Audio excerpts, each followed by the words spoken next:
Mertua menghinaku di acara kantor di depan gundik suami dan semua tamu. Mereka tak tahu rahasia besarku. Aura selalu percaya bahwa sebuah rumah adalah kanvas jiwa. Jika jiwa pemiliknya damai, maka setiap sudut akan memancarkan ketenangan. Namun, pagi itu, di rumahnya yang seluas istana, hadiah pernikahan dari suaminya, ia merasakan kanvasnya penuh dengan garis-garis yang tak selesai. Rumah ini megah, dingin, dan sepi. Di ruang makan berlapis marmer Carrara, aroma kopi Arabica Gayo yang baru diseduh menyebar. Aroma yang selalu ia siapkan dengan cermat, seolah itu adalah jembatan komunikasi terakhirnya dengan Bagas, suaminya. Pagi baru saja merangkak naik, dan Bagas sudah duduk di kursinya. Matanya terpaku pada layar ponsel, jemarinya lincah membalas pesan entah dari siapa. Bagas, sang CEO muda yang sukses, selalu menjadi pusat perhatian dimanapun ia berada. Tubuhnya tegap, otaknya cerdas, dan sorot matanya tajam. Sorot mata yang dulu selalu membuatnya luluh, kini sering terasa seperti tatapan seorang asing. "Kopi Gayo kesukaanmu," kata Aura lembut, meletakkan cangkir porselen di hadapan Bagas. Aura mengenakan daster rumahan yang bersih, rambutnya diikat longgar. Penampilannya sangat sederhana, nyaris kontras dengan kemewahan di sekitarnya. Dia tampak seperti bunga liar yang tumbuh di tengah taman yang terlalu terawat. Bagas hanya bergumam, taruh saja." Matanya bahkan tidak beranjak. Ponselnya bergetar lagi, dan sebuah senyum tipis, nyaris tak terlihat, melintas di bibirnya. Senyum yang membuat hati Aura mencelos. "Kau pulang larut sekali semalam. Apa meetingnya benar-benar sampai sepagi ini?" tanya Aura, mencoba menyelipkan kekhawatiran yang tulus. Bagas menghela napas, gestur yang selalu Bagas lakukan saat merasa terganggu. "Aura, sudah kubilang, pekerjaan di tingkatku ini bukan sekadar jam kantor. Ada klien dari luar negeri. Kenapa kau harus selalu mempertanyakan jam kerjaku?" "Aku hanya khawatir," bisik Aura. "Tidak perlu. Kau fokus saja pada urusan rumah. Itu sudah cukup membantu. Aku tidak ingin ada beban pikiran lain selain perusahaan," jawab Bagas datar, mengakhiri percakapan sepihak itu dengan tegukan kopi yang cepat. Aura tidak mendesak. Ia sudah terbiasa menelan pahitnya keacuhan Bagas. Selama 3 tahun pernikahan, Bagas semakin menjauh, seolah ada dinding kristal tak terlihat yang membatasi mereka. Dulu, Bagas menikahinya karena ketulusan, Aura yang entah bagaimana berhasil menembus bentengnya. Tetapi kini, Bagas tampak menyesali keputusannya. Pintu utama tiba-tiba terbuka tanpa diketuk, dan aura sejuk ruangan langsung bergeser menjadi energi yang menghimpit. Ibu Ratna, mertua Aura, masuk dengan langkah mantap dan tatapan mata yang bisa membekukan air. Ibu Ratna adalah perwujudan sempurna dari istilah wanita sosialita kelas atas. Pakaiannya selalu branded dari ujung kaki hingga ujung kepala. Perhiasannya berkilauan seolah ia membawa bintang-bintang di jemarinya. Baginya, status dan kekayaan adalah udara yang ia hirup. "Bagas, putraku, kenapa kau harus sarapan di rumah? Bukankah kita punya meeting penting pagi ini dengan Tuan Harsono?" seru Ibu Ratna, suaranya nyaring dan dominan. Ia bahkan tidak menoleh ke arah Aura. Bagas segera berdiri, mencium pipi ibunya. "Ibu, aku sedang bersiap." Ibu Ratna lantas menoleh ke arah Aura. Tatapannya tajam, penuh penghakiman, seolah Aura adalah noda di taplak meja sutra. "Aura, apa kau tidak malu? Menantuku ini CEO di perusahaan yang sebentar lagi akan menjadi nomor 1 di negeri ini. Dan kau? Hanya berkutat di sini, kerjamu hanya mengurus kopi dan memastikan Bagas tidak terlambat meeting," sindir Ibu Ratna, nadanya menusuk seperti duri mawar yang tersembunyi. Aura menunduk sejenak, mengepalkan jemarinya di bawah meja. Ini adalah lagu lama yang diputar setiap kali Ibu Ratna berkunjung. "Saya tahu batas saya, Bu. Yang penting Bagas terurus dan nyaman di rumah," jawab Aura, suaranya tetap tenang dan lembut, seolah ia benar-benar wanita sederhana yang tak punya kekuatan. Ibu Ratna mendengus, tawa keringnya terdengar menghina. "Nyaman? Bagas butuh lebih dari sekadar kenyamanan, Aura. Ia butuh partner yang setara, yang bisa memberinya ide bisnis, yang bisa menemaninya bertemu klien-klien penting dan tidak membuat malu dengan penampilan yang ketinggalan zaman ini." Ibu Ratna mengamati daster Aura dengan jijik. Kapan kau berguna sedikit? Seperti membantu Bagas di perusahaan? Paling tidak, ubah penampilanmu, agar Bagas tidak malu mengakui dirimu di depan rekan-rekan bisnisnya. Aura mengangkat wajahnya. Senyum tipisnya selalu menjadi topeng yang sempurna. Senyum itu menyimpan ribuan rahasia yang tidak akan pernah mereka duga. Saya sedang berusaha, Bu. Tapi saya yakin, Bagas menikahi saya bukan karena saya tahu cara memakai blazer atau karena saya mahir bernegosiasi. Bagas menikahi saya karena saya. Bagas, yang sedari tadi hanya diam membisu, tiba-tiba memotong dengan nada lelah. Sudahlah, Aura, Ibu benar. Aku butuh ketenangan. Tolong jangan membuat keributan di pagi hari. Bagas menghindari tatapan Aura, dan di mata Aura, ia melihat Bagas tidak lagi membela, melainkan menyalahkan dirinya karena telah menghadirkan masalah bagi ibunya. Itu adalah kerikil kecil pertama yang menggores hati Aura pagi itu. Perkataan Bagas terasa seperti sambaran petir di musim kemarau. Ibu Ratna merasa menang. Ia tersenyum puas. Dengar, Aura. Sebenarnya, aku datang untuk memastikan sesuatu. Acara Global Annual Gala perusahaan minggu depan sudah dekat. Semua orang akan membawa pasangan terbaik mereka. Aku ingin kau hadir. Bagas harus terlihat harmonis. Tapi tolong, Ibu Ratna mendekat, berbisik dengan nada penuh ancaman. Jangan buat malu kami. Jika kau tidak sanggup, biarkan Bagas pergi sendiri. Bagas, kau harus ingat, perusahaan ini adalah nama kita. Aura merasakan ada desakan aneh dalam nada Ibu Ratna. Kenapa Ibu Ratna yang begitu meremehkannya, tiba-tiba ngotot memaksanya hadir? Apakah ini jebakan? Aura tersenyum lagi, senyum yang kali ini lebih dingin dari marmer di bawah kakinya. Tentu, Bu. Saya akan datang. Saya janji, saya tidak akan membuat malu. Bahkan, saya akan menjadi kejutan yang tidak akan pernah Bagas dan Ibu lupakan. Ibu Ratna mengernyitkan dahi, merasa sedikit terganggu oleh ketenangan Aura yang tidak biasa. Bagus. Bagas, ayo kita berangkat. Waktu adalah uang. Setelah Bagas dan Ibu Ratna pergi, keheningan kembali merayapi rumah itu. Aura berjalan ke meja makan, mengambil cangkir kopi Bagas yang telah tandas. Ia menyentuh area di cangkir yang masih hangat, seolah mencari jejak sisa-sisa cinta yang pernah ada. Kejutan? Ya, kejutan besar sedang menunggumu, Bagas, gumam Aura. Aura lantas menuju ke bagian rumah yang paling sering diabaikan Bagas. Sebuah ruangan kecil di sudut paling belakang yang selalu terkunci. Ruangan itu disebut Bagas sebagai ruang penyimpanan barang-barang lama, milik Aura. Dan Bagas tidak pernah peduli apa isinya. Aura membuka pintu itu dengan kartu akses khusus. Begitu masuk, ruangan itu bukan berisi barang bekas. Ruangan itu adalah pusat pengendali. Laptop canggih menyala dengan 4 layar monitor, menampilkan grafik saham yang berkedip-kedip, laporan keuangan rahasia, dan sebuah logo perusahaan multinasional besar yang dikenal dengan inisial PC. Aura segera duduk. Tatapan matanya yang tadi lembut dan polos kini berubah tajam, penuh perhitungan, seperti pedang yang baru diasah. Ia bukan lagi Aura yang hanya mengurus kopi. Ia adalah pemain. Layar utamanya menampilkan email yang baru masuk.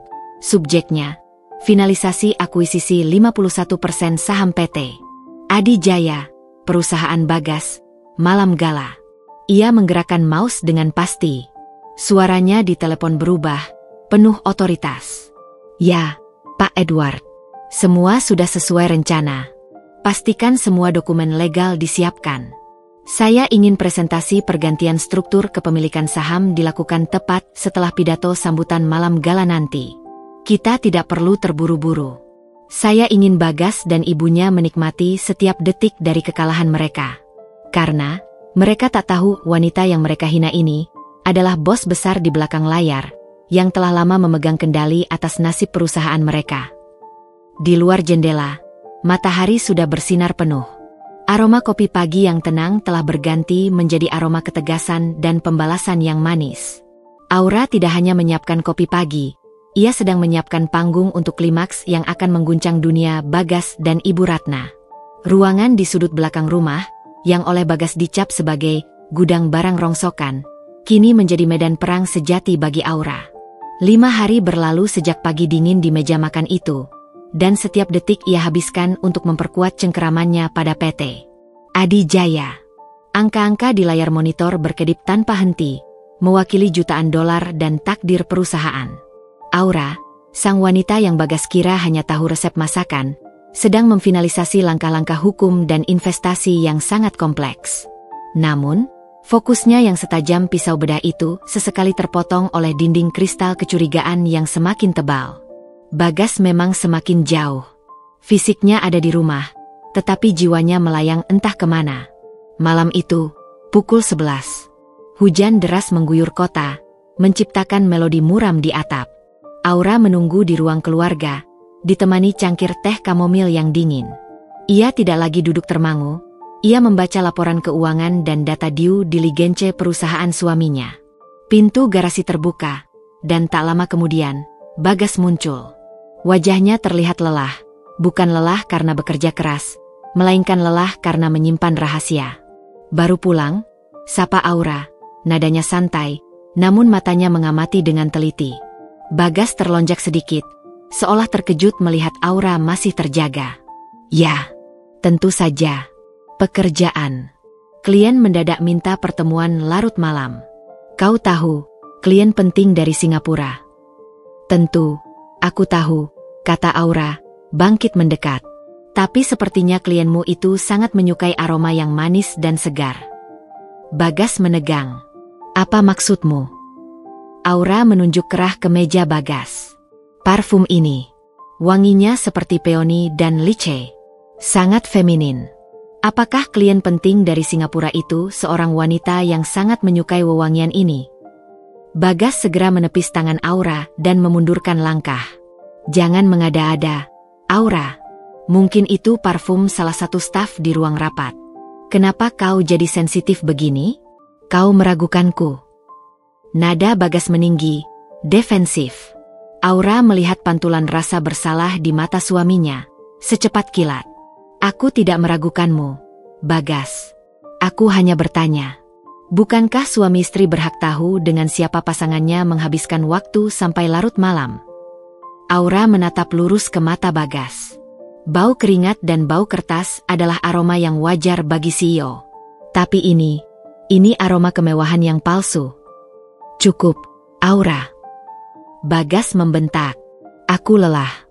Jangan membuat drama tak perlu. Kau harusnya bersyukur. Aku masih bisa memberimu kehidupan seperti ini. Fokus saja pada tugasmu, dan jangan mencampuri urusan kantor. Aura merasakan sakit itu, tapi ia mengubahnya menjadi kekuatan. Ia mundur perlahan. Baiklah, maafkan aku sudah mencampuri urusan kantormu. Bagas buru-buru masuk ke kamar mandi, mengambil ponselnya yang selalu ia genggam erat. Ia mandi dalam diam, meninggalkan Aura di ruang keluarga yang kini terasa lebih dingin dari hujan di luar. Keesokan harinya, kecurigaan Aura menemukan jalan untuk menjadi bukti. Saat menyiapkan pakaian Bagas, tugas yang selalu ia lakukan sebagai bagian dari tugas rumah tangga yang diremehkan Ibu Ratna, ia melihat sesuatu. Di saku celana jas Bagas, terselip sebuah receipt atau struk belanja dari butik perhiasan kelas atas. Tanggalnya 2 hari yang lalu. Nominalnya membuat Aura terperangah. Jelas sekali itu bukan hadiah untuk dirinya. Bagas bahkan tidak pernah memberinya hadiah semahal itu sejak pernikahan mereka. Aura menyimpan struk itu di dalam lipatan dompetnya. Jantungnya berdetak, bukan karena patah hati yang mendalam, melainkan karena konfirmasi. Rasa sakit bercampur dengan kemarahan dingin. Kau pikir aku tidak tahu apa-apa, Bagas? Kau memberiku remah-remah, sementara kau menghamburkan berlian untuk orang lain.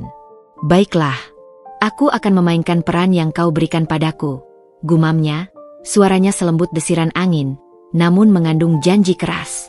Sore harinya, Bagas bersiap untuk pergi lagi. Kali ini ia tampak lebih rapi, lebih wangi, seolah akan menghadiri pesta, bukan sekadar meeting bisnis. Kau mau kemana lagi? Tanya Aura, berdiri di ambang pintu. Aku sudah bilang, aku ada urusan penting. Jangan tunggu aku. Mungkin aku akan menginap di hotel dekat kantor karena terlalu larut, kata Bagas, menghindari tatapannya. Menginap? Kenapa tidak sekalian kau ajak aku? Aku juga butuh suasana baru. Bagas memaksakan tawa yang terdengar sumbang. Jangan konyol, Aura. Ini urusan pekerjaan. Lagi pula, kau tidak suka hotel-hotel bisnis yang dingin itu. Kau lebih suka rumah, kan? Ya, aku suka rumah. Aku suka kesetiaan yang seharusnya ada di rumah ini, balas Aura tajam. Bagas mengernyit, merasa terdesak. Ada apa denganmu hari ini? Kau aneh sekali. Sudahlah, aku pergi. Bagas mencium kening Aura dengan gerakan cepat, nyaris terburu-buru, lalu bergegas pergi. Setelah mobil Bagas menjauh, Aura segera mengambil tas kecilnya dan kunci mobil cadangan. Ia memanggil sopirnya, Pak Ujang, dengan nada datar namun mendesak. Pak Ujang, tolong siapkan mobil yang tidak mencolok. Saya ingin mengikuti mobil Bagas, tapi jaga jarak. Jangan sampai ia tahu. Pak Ujang, seorang pria parubaya yang loyal dan menganggap Aura seperti putrinya sendiri, hanya mengangguk tanpa bertanya. Ia telah melihat perubahan dingin dalam pernikahan Bagas dan Aura, dan ia diam-diam mendukung nyonyanya. Perjalanan itu membawa Aura ke kawasan elit di pusat kota, bukan ke hotel bisnis, melainkan ke sebuah kafe eksklusif yang tenang, tersembunyi di balik rimbunnya pohon. Kafe yang menjadi favorit kalangan eksekutif muda untuk pertemuan rahasia. Aura meminta Pak Ujang menunggunya jauh di seberang jalan. Ia masuk, memilih meja di sudut yang gelap dan tersembunyi, terlindungi oleh tanaman hias besar, seperti pemburu yang bersembunyi di balik semak-semak. Baru 5 menit ia duduk, memesan air mineral agar tidak menarik perhatian. Matanya menangkap pemandangan yang membuat dunianya seakan berhenti berputar. Di sudut kafe yang paling terang, duduk Bagas, suaminya. Dan di hadapannya, duduk seorang wanita yang kecantikannya mampu membuat mata terpaku, Stella. Wanita yang sangat Aura kenali dari foto-foto profil perusahaan Bagas. Manajer marketing yang ambisius dan terkenal seantero kantor karena auranya yang berapi-api. Stella tertawa manja, menyentuh lengan Bagas dengan akrab. Bagas membalas sentuhan itu, senyumnya jauh lebih tulus, lebih hangat, dan lebih rileks daripada senyum yang pernah ia berikan pada Aura di rumah dalam setahun terakhir. Aura merasakan ada serpihan kaca yang menghujam dadanya, namun ia menahan diri untuk tidak mengeluarkan suara. Ia mengambil napas dalam-dalam. Air mata adalah kemewahan yang tidak boleh ia izinkan malam ini. Ia harus menjadi batu, menjadi pengamat yang dingin. Stella menunjukkan sesuatu di ponselnya, dan Bagas mengangguk setuju. Kemudian, Stella mengeluarkan kotak kecil berwarna beludru dari tas mewahnya, kotak yang familiar dengan toko perhiasan dari struk yang Aura simpan. Bagaimana, sayang? Aku menyukai kalung ini. Kau tahu selera aku yang paling baik. Aura mendengar Stella berkata, suaranya terlalu nyaring dan percaya diri. Bagas tersenyum bangga. Tentu saja. Semua yang terbaik untukmu, Stella. Anggap saja ini hadiah kecil untuk keberhasilan negosiasi klien kita yang terakhir. Keberhasilan negosiasi? Atau keberhasilan merusak rumah tangga orang? Aura memejamkan mata sejenak, menahan gelombang amarah yang ingin meledak. Aura melihat ke arah arlojinya. Ia sudah melihat cukup bukti. Kerikil kecil itu kini telah berubah menjadi batu besar yang menyumbat saluran hatinya. Aura bangkit. Ia tidak akan membuat keributan di kafe ini. Bukan begitu caranya bermain. Ia sudah punya panggungnya sendiri. Panggung yang jauh lebih besar dan lebih berharga dari sekadar kafe sunyi ini. Saat berjalan keluar, ia sempat bertukar pandang sekilas dengan Stella yang kebetulan menoleh. Aura tidak menunjukkan ekspresi apapun. Ia hanya menatap Stella dengan pandangan dingin yang kosong, seolah Stella hanyalah bayangan yang tak berarti. Stella, yang terbiasa menang dalam permainan ini, merasa sedikit terusik oleh tatapan mata Aura yang terlalu tenang itu. Ia merasa ada sesuatu yang terlewat. Di mobil, Aura duduk diam. Pak Ujang menunggu instruksi, tapi Aura hanya menatap ke depan. Pak Ujang, katanya setelah keheningan yang panjang, kita pulang. Dan tolong, carikan saya detail kontak wedding organizer yang paling profesional di kota. Saya harus menyiapkan gaun terbaik untuk gala minggu depan. Saya harus tampil sempurna, karena saya akan menjadi pusat perhatian. Pak Ujang terkejut. Namun melihat perubahan drastis di mata Aura, ia hanya mengangguk. Baik, Nyonya. Aura bersandar ke jok mobil. Ia tahu sekarang, rencana awalnya hanya untuk mendapatkan kembali harga dirinya di perusahaan. Tetapi setelah melihat bukti perselingkuhan itu, ini bukan lagi tentang bisnis. Ini adalah tentang kehormatan yang harus dibayar mahal. Aura kembali ke gudang rongsokan di rumahnya. Dengan jemari dingin, ia membuka laporan kepemilikan saham. Selamat datang di neraka yang baru, Bagas. Kau dan ibumu ingin aku berguna, kan? Aku akan berguna. Aku akan mengambil semua yang harusnya menjadi milikku, dan kau akan menonton dari kursi penonton yang paling buruk, bisik Aura pada layar laptopnya. Aura akan berhadapan langsung dengan Stella dalam pertemuan yang tak terduga, dan Stella akan memulai permainan kotornya, tidak menyadari bahwa Aura sudah jauh di depan. Ini akan menjadi pemanasan sebelum badai di malam gala. Setelah menyaksikan sandiwara di kafe tempo hari, Aura memasuki fase persiapan yang lebih intens.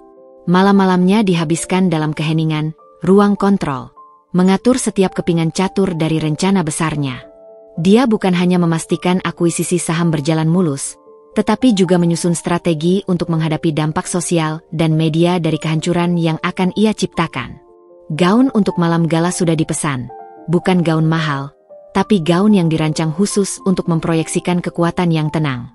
Siang itu, Aura memiliki janji penting. Bukan dengan pengacara, bukan pula dengan penasihat keuangan. Ia telah mengatur pertemuan dengan desainer Rendra, desainer haute couture yang terkenal sangat selektif dalam memilih klien. Pertemuan ini krusial, karena gaunnya harus menjadi metafora untuk kebangkitannya. Aura tiba di butik eksklusif Rendra, butik yang tersembunyi di balik fasad kuno yang elegan.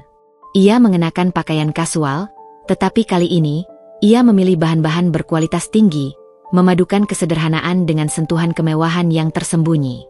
Nyonya Aura, sapa Rendra, pria berambut perak dengan mata tajam yang mampu membaca karakter seseorang hanya dari cara berjalan. Saya dengar Anda ingin gaun yang menyuarakan bisikan, bukan teriakan. Aura tersenyum. Tepat sekali, Mas Rendra. Saya ingin gaun yang menceritakan sebuah kisah. Kisah tentang seseorang yang diremehkan, tetapi memegang kunci takdir di tangannya. Saat mereka sedang mendiskusikan silk organza dan chantilly lace, ponsel Aura berdering. Itu adalah Bagas. Halo? Jawab Aura. Suaranya seperti beludru, tanpa ada jejak amarah. Aura, kau di mana? Aku sudah di rumah. Kenapa kau tidak ada? Aku lapar, dan aku harus pergi lagi sebentar lagi. Terdengar suara Bagas yang tidak sabar. Aura melirik jam. Ini adalah sore yang sangat jarang Bagas habiskan di rumah.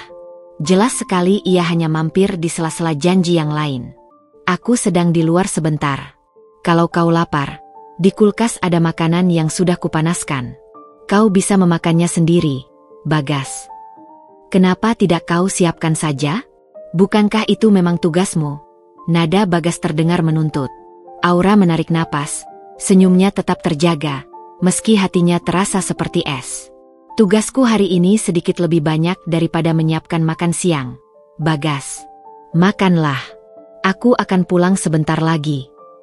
Ia menutup telepon tanpa menunggu jawaban Bagas. Rendra, yang mendengarkan samar-samar, hanya tersenyum tipis.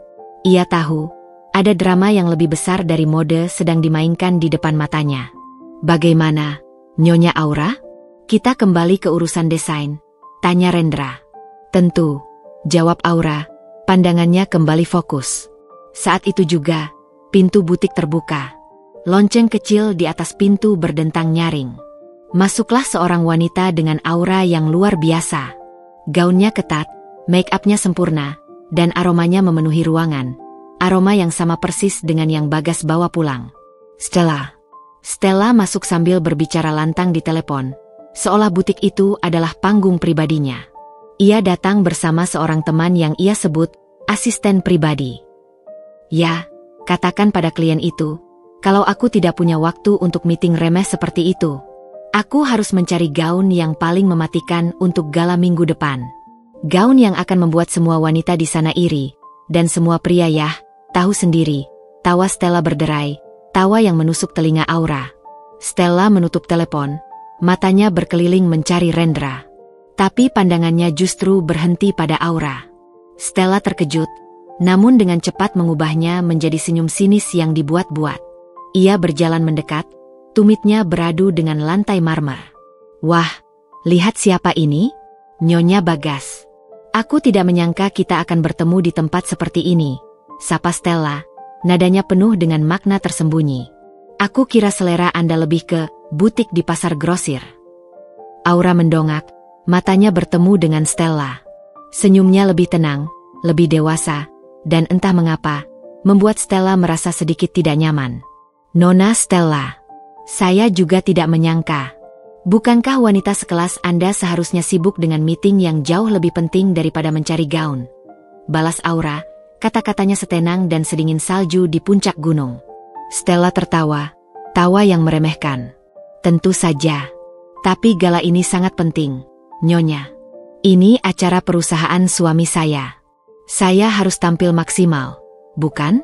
Saya manajer marketing andalan, jadi citra saya juga mencerminkan perusahaan. Aura mengangguk pelan. Tentu. Apalagi kalau sudah menjadi andalan sampai ke ranah pribadi. Ya, Nona Stella. Wajah Stella sedikit memerah. Ia tahu Aura telah melihatnya di kafe tempo hari. Dinding kristal ketidakpedulian yang Bagas bangun ternyata berhasil ditembus oleh Aura. Saya tidak mengerti maksud Anda, elak Stella, berusaha mempertahankan dominasinya. Oh, Anda akan segera mengerti, Nona. Saya kemari untuk membuat gaun. Gaun yang membuat saya terlihat kuat. Karena saya dengar, di acara nanti, akan ada banyak parasit yang mencoba merusak apa yang sudah saya bangun. Aura menekan kata, parasit, dengan lembut, namun penuh penekanan. Stella menyilangkan tangan, matanya menyala. Anda bicara tentang saya, Nyonya? Harusnya Anda bercermin. Suami Anda mencari kenyamanan di luar karena rumahnya tidak menawarkan apa-apa selain kebosanan. Saya menawarkan passion dan ambisi. Bukankah itu yang dibutuhkan seorang CEO yang sukses?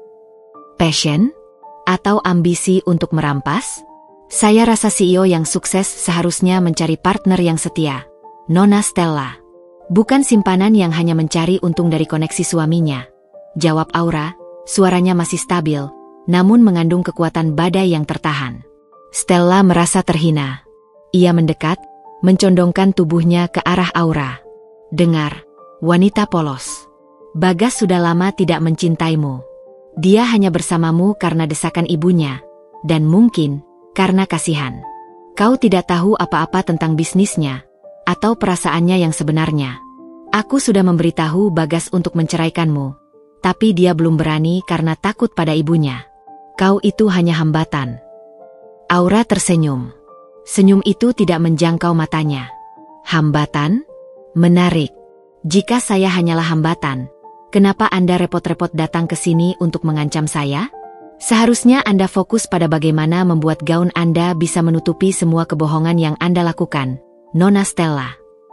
Rendra, yang berdiri di samping Aura, akhirnya angkat bicara, merasakan ketegangan yang mematikan.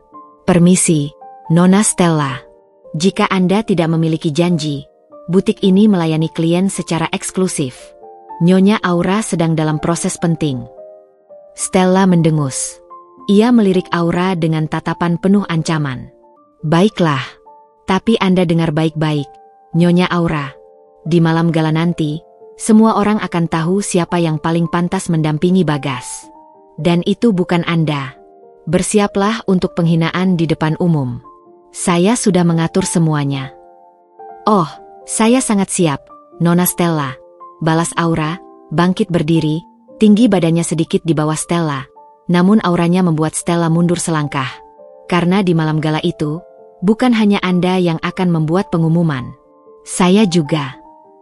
Aura menatap Stella dengan pandangan terakhir yang menghapus senyum sinis dari wajah Stella. Ia berjalan keluar butik, meninggalkan Stella yang berdiri membeku di tengah ruangan, bingung dan marah. Di dalam mobil, Aura tidak lagi menahan napasnya. Ia menyentuh dadanya yang berdenyut. Pertemuan itu telah menguatkan tekadnya. Stella bukan sekadar wanita simpanan. Dia adalah musuh yang agresif dan berniat menghancurkan. Pak Ujang, kita ke kantor pengacara sekarang. Setelah itu, pastikan semua dokumen pengalihan saham sudah terlaminating dengan rapi. Saya ingin tidak ada satupun debu yang mengotori rencana ini. Kita hanya punya beberapa hari lagi, ujar Aura tegas. Ia melihat pantulan dirinya di jendela mobil. Di mata itu, tidak ada lagi jejak istri yang rapuh dan polos. Ada bayangan seorang ratu yang siap menuntut kembali kerajaannya. Ancaman dari Stella dan penghinaan dari Ibu Ratna adalah bahan bakar yang sempurna. Setelah pertemuan yang membeku di butik Rendra, hati Aura terasa seperti besi yang ditempa. Dingin, keras, dan sangat kuat. Ancaman terang-terangan dari Stella, si gundik ambisius, justru membuang semua keraguan terakhir Aura. Jika Stella ingin perang, Aura akan memberikannya perang, tetapi dengan aturan main yang berbeda. 2 hari sebelum malam Global Annual Gala, Bagas semakin jarang terlihat di rumah. Ketika ia muncul, ia hanya melemparkan sapaan cepat. Matanya selalu sibuk mencari-cari ponsel yang ia sembunyikan dengan hati-hati. Ia tidak bertanya lagi tentang keberadaan Aura atau apa yang dilakukannya di luar, seolah pertemuan di butik itu hanya halusinasi yang harus segera dilupakan. Sore itu, Bagas duduk di sofa ruang tamu, matanya terpaku pada berita bisnis di tabletnya. Aura berjalan mendekat, membawa nampan berisi teh hangat. Ia tidak ingin mengabaikan peran yang telah diberikan Bagas padanya, peran istri yang melayani. Teh peppermint untuk menenangkan pikiranmu, kata Aura, meletakkan cangkir itu di meja. Bagas mengambil cangkir itu, tidak menyadari ironi dari perkataan Aura. Terima kasih. Kau sudah mulai berguna lagi. Aura duduk di seberang Bagas, tatapannya tenang. Aku hanya ingin memastikan kau baik-baik saja, menjelang acara besar nanti.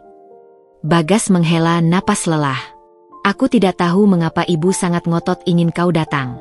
Kau hanya akan membuatku repot jika kau tidak tahu cara bergaul dengan petinggi bisnis. Aku mungkin tidak tahu cara bergaul, tapi aku tahu cara mengamati, jawab Aura, senyumnya misterius. Bagas, aku ingin bertanya satu hal. Tentang perusahaanmu.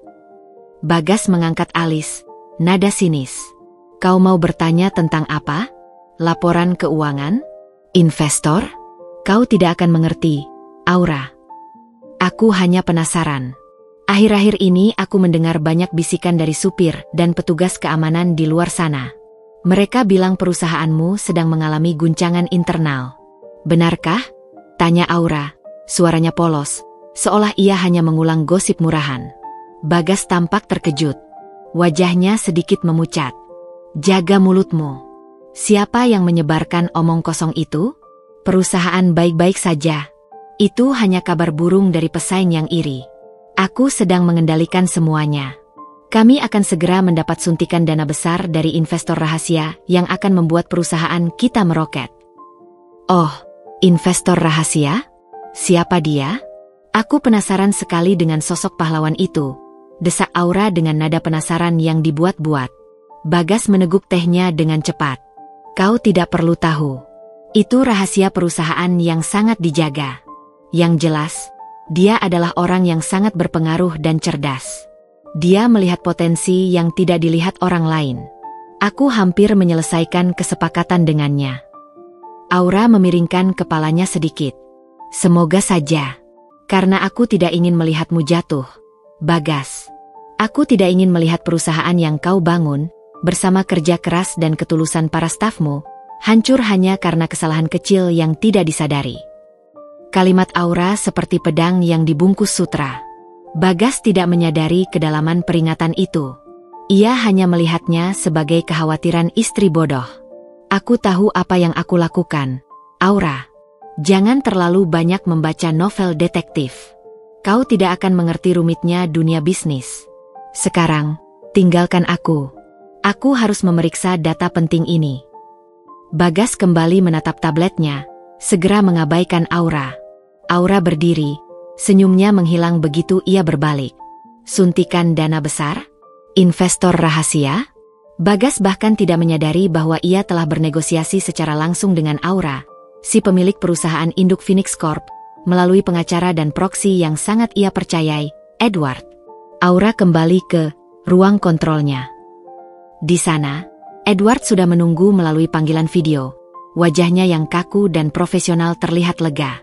Nyonya, semua sudah final. Malam ini, kami akan mengirimkan hard copy dokumen ke venue acara. Semua terbungkus rapi dalam amplop berlogo Phoenix Corp, lapor Edward. Aura memandangi laporan terakhir di layar. Perusahaan PC telah resmi menguasai 51% saham PT Adi Jaya, menjadikan PC sebagai pemegang saham mayoritas dan Aura sebagai pengendali penuh. Semua dilakukan dengan rapi, tanpa ada jejak yang mengarah ke Bagas atau Ibu Ratna. Dana itu masuk sebagai investasi dari luar, menolong perusahaan Bagas dari ambang kehancuran finansial yang ia derita akibat beberapa keputusan bisnis ceroboh. Bagus, Edward. Bagaimana dengan bukti yang kuberikan? Tanya Aura, merujuk pada rekaman CCTV yang ia dapatkan dari kafe tempat Bagas dan Stella bertemu, dan beberapa transfer dana mencurigakan yang ia temukan saat memantau sistem perusahaan Bagas. Sudah kami satukan dalam presentasi digital yang disempurnakan. Kami juga menambahkan laporan forensik keuangan yang menunjukkan penyalahgunaan wewenang oleh Nona Stella dan Tuan Bagas. Data itu akan membuat mereka tidak hanya kehilangan posisi, tetapi juga menghadapi tuntutan hukum jika mereka berani membantah di depan publik, jelas Edward. Sempurna, kata Aura, bersandar di kursinya. Keheningan sejenak terjadi. Nyonya, maafkan saya jika lancang. Tetapi, Anda tidak perlu melakukan ini sampai sejauh ini. Anda bisa saja mengambil alih perusahaan Bagas secara diam-diam. Kenapa harus melalui drama penghinaan publik yang menyakitkan ini? Tanya Edward hati-hati. Aura menatap jendela, pandangannya jauh. Edward, bagi Bagas dan ibunya, harga diri adalah segalanya. Mereka telah menginjak-injak harga diriku di depan semua orang yang mereka kenal. Mereka menganggap aku hanya ibu rumah tangga bodoh yang tidak punya kekuatan. Aku ingin mereka mengerti. Aku ingin mereka merasakan bagaimana rasanya dilemparkan ke dasar jurang, di depan panggung yang mereka anggap suci. Ini bukan hanya tentang bisnis, Edward. Ini adalah tentang keadilan hati. Aku ingin mereka menyesali setiap kata yang mereka ucapkan, terutama Ibu Ratna, yang selalu menuntut Bagas untuk menceraikanku demi wanita yang lebih setara. Lanjut Aura, suaranya penuh luka yang tersimpan. Baik, Nyonya. Saya mengerti. Anda punya rencana. Saya hanya bisa mendoakan Anda memiliki kekuatan di malam itu, kata Edward tulus. Saya punya. Kekuatanku bukan lagi dari cinta, Edward. Kekuatanku datang dari fakta, dan dari kebenaran yang tidak bisa mereka sangkal, balas Aura. Aura mematikan panggilan. Ia mengambil sebuah kotak beludru kecil dari laci. Di dalamnya, ada kalung yang sangat sederhana, bukan berlian mahal, melainkan liontin perak berbentuk kunci kecil. Itu adalah hadiah Bagas saat mereka pertama kali menikah. Kau memberiku kunci, Bagas. Tapi kau tidak tahu kunci itu membuka pintu mana, bisik Aura, menggenggam liontin itu erat-erat. Ia meletakkan kalung itu kembali, lalu mengambil dokumen perceraian yang sudah ditandatangani oleh pengacaranya. Dokumen itu sudah siap, menjadi penutup terakhir dari babak ini. Malam itu, Aura tidur nyenyak. Ia tidak lagi dihantui oleh kecurigaan atau air mata. Ia sudah siap. Ia sudah menyiapkan segala yang dibutuhkan.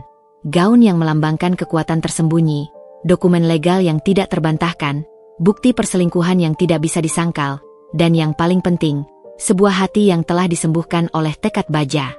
Besok adalah hari haji. Ia membayangkan wajah Ibu Ratna yang arogan, wajah Bagas yang sombong, dan wajah Stella yang sinis. Semua akan berganti menjadi keterkejutan yang akan menjadi dongeng pahit di kalangan elit. Udara di Grand Ballroom Hotel Bintang 7 terasa seperti parfum mahal yang terlalu pekat, campuran ambisi, kekayaan, dan kepalsuan yang mendominasi. Ini adalah malam global annual gala PT Adi Jaya. Ratusan tamu elit, investor, dan petinggi perusahaan berkumpul, disinari cahaya lampu kristal yang memantul di perhiasan mereka. Aura tiba. Bukan dengan mobil mewah Bagas, melainkan diantar oleh Pak Ujang menggunakan mobil yang sederhana, seperti yang ia minta. Aura melangkah masuk, gaunnya yang dirancang Rendra memeluk tubuhnya dengan elegan. Gaun itu tidak mencolok, berwarna midnight blue gelap, tanpa banyak detail berkilauan, tetapi potongannya sangat sempurna, memancarkan aura ketenangan yang hampir menakutkan. Di tengah lautan gaun glamor yang berteriak minta perhatian, gaun Aura justru berbisik dengan percaya diri. Bagas sedang sibuk menyambut beberapa klien di dekat pintu masuk. Ia menoleh saat merasakan pandangan mata tertuju pada istrinya. Ia terlihat terkejut melihat Aura, bukan karena terpesona, melainkan karena Aura terlihat terlalu berbeda dari biasanya. "Kau datang. Kukira kau akan memilih menonton televisi di rumah," sapa Bagas, nadanya lebih ke mencela daripada menyambut. Ia tidak memberikan pujian, justru terlihat tidak nyaman. Aura tersenyum lembut, seolah Bagas baru saja memberinya pujian. "Tentu saja. Ini kan acara penting perusahaan kita. Aku tidak mungkin melewatkannya." "Sudahlah, jangan buat malu. Kenapa kau memakai gaun yang polos begitu? Kau tidak lihat wanita-wanita lain? Mereka terlihat berkelas. Kau harusnya memakai perhiasan ibu," desis Bagas, wajahnya menunjukkan kekesalan. Aura hanya menyentuh lehernya yang kosong. "Aku rasa gaun ini sudah cukup. Aku tidak suka terlalu banyak perhiasan yang palsu, Bagas. Lagi pula, aku tidak ingin mengalihkan perhatian dari para wanita yang memang ingin menonjol." Tak lama kemudian, sebuah suara melengking memotong percakapan mereka. "Oh, Bagas. Akhirnya kau sampai. Aku sudah mencarimu." Stella muncul, mengenakan gaun merah menyala yang sangat berani, didampingi teman-temannya yang merupakan staf kantor. Stella terlihat sangat glamor, berusaha keras menarik setiap pasang mata. Ia langsung menggandeng erat lengan Bagas, mengabaikan kehadiran Aura sepenuhnya. "Stella, kau sudah datang. Kau terlihat mengagumkan," puji Bagas. Senyumnya jauh lebih lebar dan tulus daripada saat ia menyambut istrinya sendiri. Stella melirik Aura dari ujung kepala hingga kaki, senyum sinisnya mengembang. "Nyonya Aura, selamat datang di acara kami. Aku tidak tahu Bagas mengizinkanmu datang. Aku harap kau bisa menjaga sikap dan tidak menyentuh makanan dengan terlalu banyak menggunakan tangan." Stella berbisik, nadanya mengejek. Aura membiarkan Stella menggandeng Bagas. Ia melihat Bagas tidak menarik diri, justru membiarkan Stella bertingkah posesif di depan umum. "Keadilan hatiku benar-benar layak didapatkan," pikir Aura. "Terima kasih atas sarannya, Nona Stella," balas Aura, suaranya tetap tenang. "Aku berjanji, aku hanya akan menyentuh apa yang memang seharusnya menjadi milikku malam ini. Dan aku akan melakukannya dengan sangat bersih." Stella mengerutkan kening, merasa terganggu oleh ketenangan Aura. Namun ia segera mengabaikannya, menarik Bagas menjauh ke tengah ruangan, meninggalkan Aura di pinggir. Tak lama kemudian, Ibu Ratna datang. Ia mengenakan gaun berkilauan dengan kalung berlian yang mencolok, memancarkan aura superioritas yang tak tertandingi. Ibu Ratna mengamati Aura sejenak, wajahnya menunjukkan ketidakpuasan. "Aura, kau sudah datang. Bagus. Jangan membuat masalah. Ikuti saja aku. Dan anggukan kepala jika ada yang bertanya. Jangan bicara, kau bisa merusak image Bagas. Gaunmu, kenapa kau tidak pakai yang lebih bagus? Kau seperti asisten rumah tangga yang tersesat." "Saya hanya mengikuti keinginan ibu agar tidak membuat malu, Bu. Saya yakin gaun ini sangat sesuai dengan peran saya malam ini," kata Aura, tatapannya menyiratkan sesuatu yang lebih dalam. Ibu Ratna tidak peduli. Ia hanya menarik Aura ke sudut ruangan lain, tempat berkumpulnya para istri investor yang terkenal dengan keangkuhannya. "Perkenalkan, ini menantuku, Aura," ujar Ibu Ratna, tapi nadanya seolah memperkenalkan benda yang tidak penting. Dia tidak banyak bicara. Dia hanya ibu rumah tangga, tapi suamiku memaksa Bagas menikahinya untuk alasan keseimbangan tertentu. Seorang istri investor, Nyonya Wina, yang terkenal paling julid di kalangan sosialita, menatap Aura dari atas ke bawah. "Oh, Bagas menikahimu? Aku dengar ia terpaksa menikahimu. Kasihan sekali. Padahal Bagas sangat membutuhkan partner bisnis yang cerdas, bukan hanya pengurus rumah tangga. Kudengar, Bagas sedang dekat dengan manajer marketingnya yang seksi itu, Nona Stella." Ibu Ratna tersenyum miring, tidak membantah. "Yah, begitulah. Bagas memang mudah tergoda dengan yang lebih berkualitas." Ia menepuk tangan Aura dengan gerakan meremehkan. Kau dengar itu, Aura? Bagas sedang mencari yang lebih baik. Kau harus segera mengikhlaskannya. Tugasmu sudah selesai. Aura merasakan semua mata menatapnya, menusuk seperti jarum es. Ini adalah show yang dipentaskan Ibu Ratna dan Stella untuk mempermalukannya sebelum waktunya. Saya mengerti, Nyonya Wina. Saya hanya berharap Bagas tidak jatuh terlalu dalam ke dalam jebakan yang ia ciptakan sendiri. Balas Aura, nadanya dingin, tetapi kata-katanya penuh misteri, membuat para sosialita itu sedikit terdiam. Tiba-tiba, lampu utama meredup. Musik megah mengalun. Malam klimaks telah tiba. Seorang Master of Ceremony mengumumkan. Dan kini, mari kita sambut dengan tepuk tangan meriah, Nyonya yang paling berpengaruh di balik kesuksesan PT Adi Jaya, yang akan memberikan pidato kehormatan. Ibu Ratna, ibunda dari CEO kita, Tuan Bagas. Ibu Ratna berjalan ke panggung dengan langkah angkuh, memancarkan aura kemenangan. Ia berdiri di podium, lampu sorot menimpanya, membuatnya terlihat seperti dewi kekuasaan. Ia memulai pidatonya dengan nada manis yang palsu, memuji kesuksesan Bagas, namun dengan cepat mengubahnya menjadi senjata. Putraku, Bagas, telah bekerja keras, mengorbankan segalanya, sendirian, untuk perusahaan ini. Ia telah berjuang melawan segala rintangan, termasuk beban yang seharusnya tidak ia pikul. Ibu Ratna menghentikan pidatonya, matanya mencari Aura di kerumunan. Ia menunjuk lurus ke arah Aura, di depan ratusan pasang mata. Dan kepada menantuku, Aura, meskipun kau tidak memiliki apa-apa untuk disumbangkan pada perusahaan, kami membiarkanmu hadir malam ini. Suami dan putraku pantas mendapatkan yang lebih baik dari wanita biasa yang kerjanya hanya di dapur, yang hanya bisa menghabiskan uang tanpa berkontribusi. Ini adalah rumah kami, Aura. Dan kau, hanyalah tamu yang diizinkan duduk di sudut ruangan. Syukuri itu. Wajah Bagas terlihat canggung, tapi ia tidak bergerak.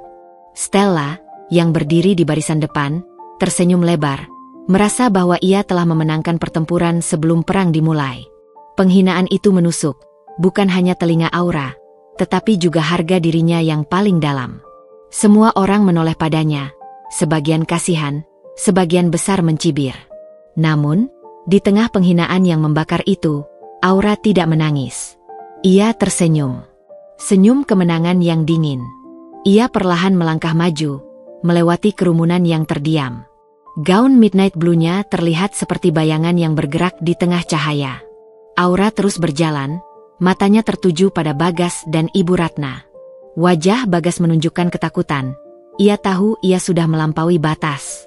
Stella, di sisi lain, tampak penuh antisipasi kemenangan. Langkah kaki Aura terdengar sangat jelas di tengah keheningan. Ia berjalan menuju panggung, menuju mikrofon. Saat Aura berada tepat di bawah panggung, di samping Ibu Ratna, yang masih memegang mikrofon dengan angkuh, ia menatap lurus ke mata Ibu Ratna. "Saya minta maaf mengganggu pidato Anda, Bu," kata Aura, suaranya pelan namun terdengar jelas, memotong pidato klimaks Ibu Ratna.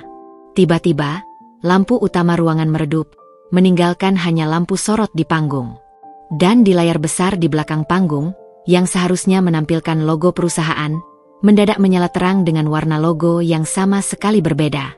Kegelapan tiba-tiba menyelimuti Grand Ballroom, hanya menyisakan lampu sorot yang menyorot Aura dan Ibu Ratna di podium. Keheningan yang tercipta bukan lagi keheningan formal, melainkan keheningan yang mencekik, seperti sebelum badai besar melanda. Aura berdiri tegak di samping Ibu Ratna. Wajah Ibu Ratna tampak marah, bingung, dan mulai menunjukkan kekhawatiran. "Aura, apa yang kau lakukan? Jangan membuat lelucon di depan tamu penting," desis Ibu Ratna, berusaha merebut mikrofon dari tangan Aura. Aura menahan mikrofon itu dengan kekuatan yang tak terduga.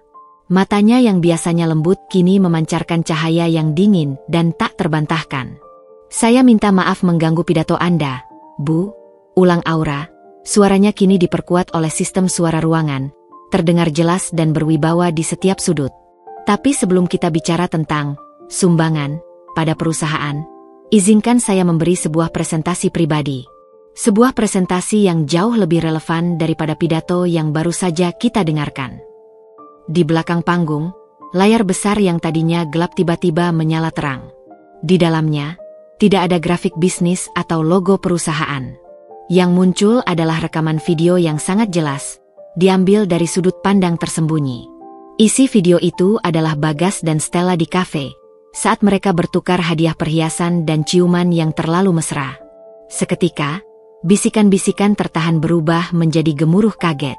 Ratusan mata tertuju pada Bagas dan Stella yang berdiri di barisan depan. Bagas tampak seperti patung lilin yang baru saja dilelehkan. Wajahnya pucat pasi, matanya membelalak ketakutan. Stella, si Ratu Malam, menjerit pelan, berusaha menutup wajahnya dengan tangan. Gaun merahnya kini terasa seperti bendera kekalahan. Ibu Ratna terhuyung. Ini apa? Ini editan. Hoax. Bagas. Aura menatap Ibu Ratna, lalu melayangkan pandangannya ke Bagas, yang kini tidak berani mengangkat wajahnya. Hoax, Bu? Sayangnya tidak. Inilah harga di balik kemeja mahal yang dipakai CEO terhormat Anda.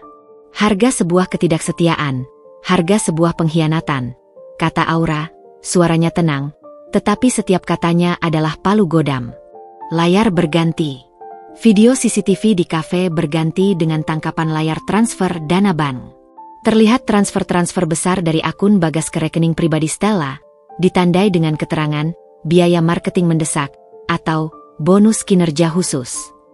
Anda ingin saya berkontribusi pada perusahaan, Bu? Baiklah. Kontribusi saya adalah dengan membersihkan perusahaan dari virus yang merusak integritas dan etika bisnis. Penyalahgunaan wewenang dan dana perusahaan untuk kepentingan pribadi yang merusak rumah tangga. Bukti ini sudah diserahkan kepada Dewan Komisaris dan Otoritas Jasa Keuangan, lanjut Aura. Kerumunan tamu mulai berbisik-bisik heboh. Investor-investor penting terlihat saling pandang. Raut wajah mereka menunjukkan kekecewaan dan keraguan pada kepemimpinan Bagas. Bagas akhirnya berani angkat bicara. Suaranya bergetar. Aura, hentikan ini. Kau tidak punya hak. Kita bisa bicara di rumah. Jangan merusak reputasiku. Merusak reputasimu. Aura tersenyum pahit, seperti menikmati racun yang manis. Reputasimu sudah kau rusak sendiri, Bagas. Kau merusaknya saat kau memilih berbohong. Kau merusaknya saat kau membiarkan ibu dan wanita ini menginjak-injak harga diriku. Kemudian, datanglah plot twist yang paling mengejutkan, yang bahkan Stella dan Bagas tidak pernah bayangkan. Layar besar kembali berubah, kini menampilkan dokumen resmi legal dan laporan kepemilikan saham. Di atas dokumen itu, tertera logo megah, Phoenix Corp. Aura mengangkat tinggi sebuah map coklat, map yang isinya adalah surat yang ditunggu-tunggu oleh Bagas, surat kesepakatan investor rahasia. Bagas, kau benar-benar berhak mendapatkan yang lebih baik dari seorang istri bodoh yang hanya mengurus kopi. Tapi aku tidak akan membiarkan perusahaan yang kau anggap suci ini hancur di tanganmu yang kotor. Kau ingin tahu siapa investor rahasia yang menyelamatkan perusahaanmu dari krisis finansial yang kau ciptakan sendiri?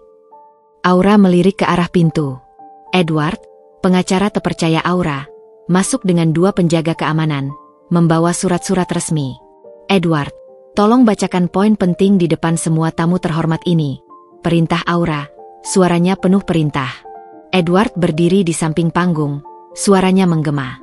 Pertanggal hari ini, 27 Oktober, PT Adi Jaya telah resmi diakuisisi oleh Phoenix Corporation. Phoenix Corporation kini memegang 51% saham mayoritas perusahaan. Dan pemegang saham mayoritas, sekaligus pengendali penuh, Phoenix Corporation, adalah... Edward berhenti sejenak, memberikan jeda dramatis yang membuat semua orang menahan napas. Nyonya Aura Sasmita. Keheningan kembali menusuk, kali ini lebih tajam dari sebelumnya. Keheningan yang terasa memekakkan telinga. Ibu Ratna berteriak histeris, tidak percaya. Bohong. Itu tidak mungkin. Aura hanya ibu rumah tangga. Dia tidak punya apa-apa. Bagas menoleh ke belakang, menatap Aura seolah ia baru saja melihat hantu. Matanya penuh keputusasaan dan pengkhianatan. Aura melangkah naik ke panggung, berdiri sejajar dengan Bagas dan Ibu Ratna. Aura kini menjadi pusat dari alam semesta. Anda benar, Bu Ratna, kata Aura. Suaranya kini lembut, tetapi mengandung kekuasaan yang mutlak. Saya memang tidak punya apa-apa. Saya tidak punya nama besar saat saya menikahi putra Anda. Tapi Ibu lupa, Bu. Saya adalah pendiri Phoenix Corp. Perusahaan yang selama ini saya bangun diam-diam, yang selama ini saya rahasiakan dari Bagas dan Ibu, karena saya ingin tahu apakah Bagas mencintaiku apa adanya, bukan hartaku. Saya menikah dengan Bagas karena hati, Bu. Saya ingin Bagas menjadi suami yang baik. Saya sengaja menyembunyikan identitas saya, menuruti semua hinaan Ibu, hanya untuk menguji ketulusan Bagas. Saya ingin dia mencintai saya sebagai Aura, bukan sebagai CEO yang memiliki kekayaan jauh melebihi seluruh kekayaan keluarga Anda. Aura mengeluarkan selembar kertas dari mapnya dan menunjukkannya ke arah Bagas. Dan karena kau gagal dalam ujian kesetiaan, Bagas, maka kini giliranku untuk adil pada diriku sendiri.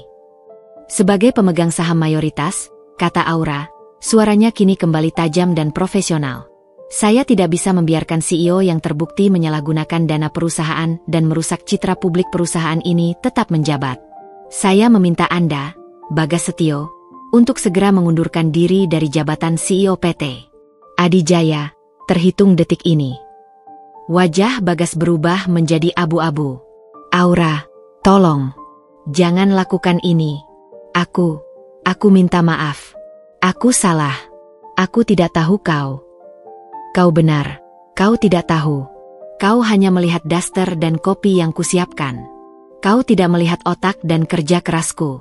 Bagas, kau tidak tahu rahasia besarku, potong Aura tanpa ampun. Aura beralih pada Stella, yang kini sudah menangis terseduh-seduh, menyadari bahwa tambang emas yang ia incar sudah lenyap, bahkan sebelum ia sempat menyentuhnya. Dan Nona Stella, Anda dipecat. Segera kosongkan meja Anda dan bersiap untuk menghadapi tuntutan hukum atas penyalahgunaan aset perusahaan. Saya pastikan, ambisi Anda untuk merampas suami dan perusahaan orang lain akan membawa Anda pada kehancuran yang total. Aura kemudian menoleh kepada para tamu yang kini terdiam, terkesima. Hadirin sekalian, saya minta maaf atas ketidaknyamanan ini. Malam ini adalah penobatan CEO yang baru, dan sekaligus pemberitahuan penting.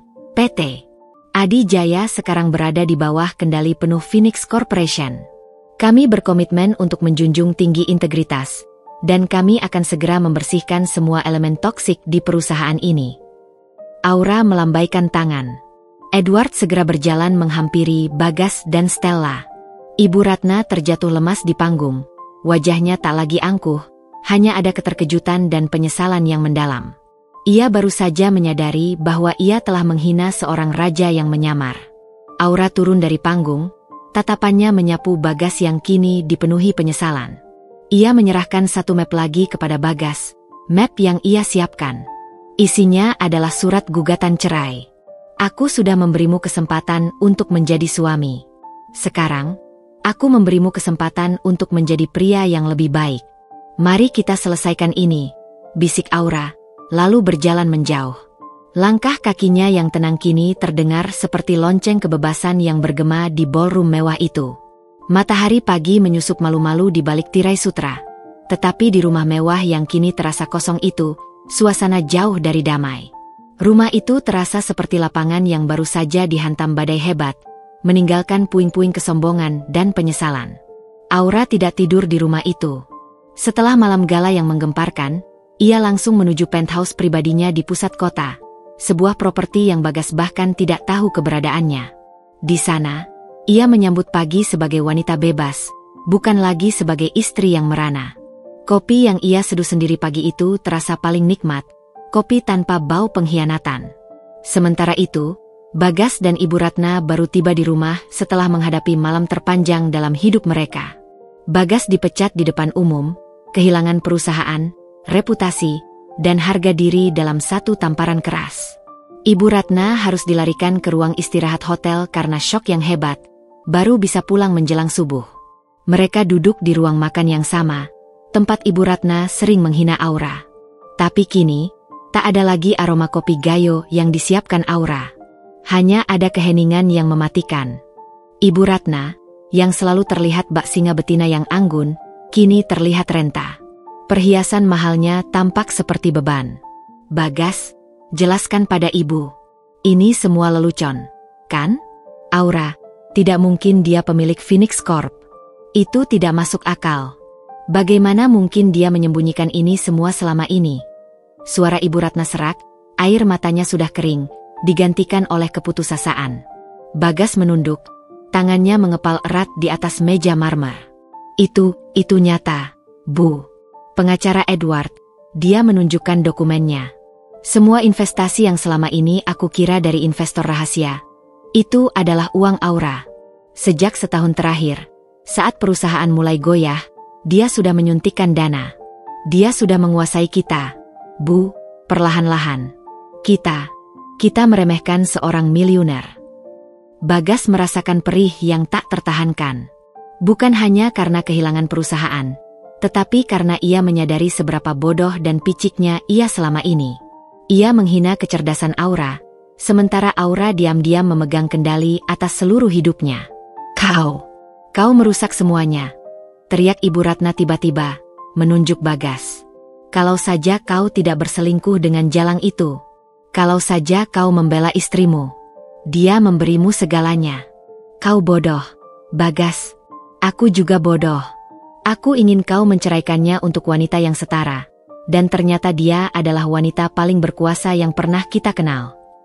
Bagas menampar meja dengan keras. Jangan salahkan aku sepenuhnya. Ibu yang selalu memanasiku. Ibu yang selalu memaksaku mencari wanita yang berkualitas di mata sosialita ibu. Ibu yang selalu meremehkannya sampai dia hancur.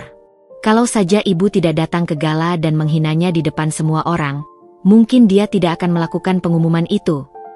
Keduanya saling menyalahkan, menyadari bahwa benih kehancuran itu mereka tanam bersama. Di tengah pertengkaran itu, bel pintu berbunyi. Seorang kurir datang, membawa surat yang rapi dan elegan. Surat itu dialamatkan kepada Bagas. Itu adalah gugatan cerai resmi dari pengacara Aura. Bagas membuka surat itu dengan tangan gemetar. Di sana, tertera pasal-pasal yang sangat jelas, didukung dengan bukti perselingkuhan, penyalahgunaan wewenang, dan yang paling menyakitkan, permintaan ganti rugi imaterial atas pencemaran nama baik dan harga diri. Dia benar-benar melakukannya, bisik Bagas, suaranya nyaris hilang. Dia meninggalkan surat ini bersamaku semalam. Dia akan mengambil segalanya, Bu. Dia akan mengambil rumah ini, mobil ini, dan separuh dari aset yang tersisa. Ibu Ratna terduduk di lantai, menangis tanpa suara. Bagaimana mungkin? Dia begitu lembut, Bagas. Begitu polos. Bagaimana dia bisa sekejam ini? Dia tidak kejam, Bu, kata Bagas. Suaranya tiba-tiba tenang, menyadari kebenaran yang pahit. Dia hanya menuntut keadilan. Dia kejam karena kita yang mengajarinya. Kita mengajarkan padanya bahwa harga diri hanya bisa didapatkan dengan kekuatan, dan dia sudah membuktikannya. Kita hanya melihat debu di kakinya, Bu, dan kita tidak sadar dia adalah berlian. Sementara itu, di penthouse Aura, Edward datang untuk melaporkan hasil penindakan. Nyonya Aura, selamat. Dewan Komisaris sudah meratifikasi keputusan Anda. Pengganti sementara sudah ditunjuk. Dan Nona Stella, ia sudah diusir dari kantor. Reputasinya sudah hancur total. Dan ia akan menghadapi tuntutan hukum yang akan membuatnya bangkrut. Aura menyesap tehnya, matanya menatap pemandangan kota dari ketinggian. Bagus, Edward. Saya tidak ingin dendam. Saya hanya ingin keadilan yang tuntas. Stella sudah mendapatkan ganjaran atas ambisinya yang buta. Dan Bagas. Tuan Bagas terlihat sangat menyesal. Nyonya, potong Edward hati-hati. Dia terlihat seperti pria yang baru kehilangan segalanya. Bahkan, Ibu Ratna juga terlihat sangat hancur. Ini adalah kekalahan yang memalukan bagi keluarga mereka. Aura menghela napas. Rasa sakit di hatinya belum sepenuhnya hilang, tapi ia merasa lega. Beban berpura-pura menjadi wanita lemah sudah terangkat. Aku tahu, Edward. Aku melihat penyesalan di matanya. Tapi penyesalan itu datang terlambat. Penyesalan itu lahir dari kehilangan harta dan status, bukan dari hati yang tulus. Dia harus merasakan bagaimana rasanya kehilangan, agar dia bisa menghargai apa yang ia miliki dulu. Lalu bagaimana dengan gugatan cerai? Tanya Edward. Aura meletakkan cangkir tehnya. Kita teruskan. Prosesnya harus berjalan. Tapi, berikan dia sedikit waktu. Saya ingin melihat, apakah Bagas akan berjuang untuk mendapatkan dirinya kembali, atau ia akan pasrah dengan kehancuran statusnya. Aura berdiri, berjalan ke sebuah lemari pakaian. Ia mengambil sebuah blazer elegan berwarna putih gading dan rok pensil. Ini adalah seragam tempurnya. Mulai hari ini, Edward, saya akan mengambil alih kendali di PT Adi Jaya secara langsung, sebagai CEO sementara. Saya tidak bisa membiarkan perusahaan yang sudah saya beli dengan harga yang mahal ini hancur. Saya akan bertemu dengan semua stakeholder penting. Saya akan menunjukkan pada dunia bahwa wanita yang dihina di acara gala kemarin adalah wanita yang akan menyelamatkan perusahaan itu. Tapi, Nyonya, Anda sudah memiliki Phoenix Corp yang jauh lebih besar. Apakah ini tidak akan menguras energi Anda? Tanya Edward khawatir. Aura tersenyum, senyum yang kali ini asli dan berwibawa. Tidak. Ini adalah penyembuhan bagiku, Edward. Ini adalah cara terbaik untuk membuktikan bahwa aku tidak membutuhkan uang Bagas. Aku hanya butuh harga diriku. Dan inilah panggungku. Ia menatap keluar jendela, ke arah rumah Bagas yang terasa kecil di kejauhan. Biarkan Bagas dan ibunya merenung dalam kehancuran mereka. Biarkan mereka merasakan dinginnya kehilangan. Karena bagi mereka, kekayaan adalah segalanya. Dan aku, Aura Sasmita, sudah membuktikan bahwa aku adalah pemilik dari segalanya. Aura melangkah keluar, siap memulai hari barunya sebagai CEO. Ia tidak lagi melihat dirinya sebagai istri yang tersakiti, tetapi sebagai arsitek dari nasibnya sendiri. Namun, di sudut hatinya yang paling dalam, ia masih menyimpan secercah harapan kecil. Harapan bahwa Bagas yang dulu ia cintai, akan kembali dan membuktikan bahwa penyesalannya tulus, bukan hanya penyesalan sesaat karena kehilangan kekayaan. Ruang kantor CEO di lantai teratas gedung PT Adi Jaya telah berganti penghuni. Aura duduk di kursi kebesaran itu, bukan sebagai istri yang berkunjung, melainkan sebagai pemilik baru. Ia menggeser bingkai foto Bagas dan menggantinya dengan vas bunga yang sederhana, simbol bahwa era kesombongan sudah berakhir, digantikan oleh era ketenangan yang tegas. Sebagai CEO sementara, Aura bergerak cepat dan efisien. Dalam 2 minggu, ia berhasil membersihkan sisa-sisa kekacauan yang ditinggalkan Bagas dan Stella. Media massa yang semula heboh dengan skandal penghinaan dan perselingkuhan, kini menyoroti kehebatan Phoenix Corp yang dipimpin oleh seorang wanita misterius yang ternyata sangat brilian. Publik memuji keberanian Aura. Sore itu, Aura mengadakan pertemuan pertamanya dengan manajemen baru untuk membahas restrukturisasi. Ia tidak mengundang Bagas, yang kini berstatus sebagai mantan CEO dan pemegang saham minoritas yang tidak memiliki hak suara. Namun, saat Aura selesai dan berjalan menuju lift, Bagas sudah menunggunya di lorong, berdiri di dekat pintu lift. Penampilannya berbeda.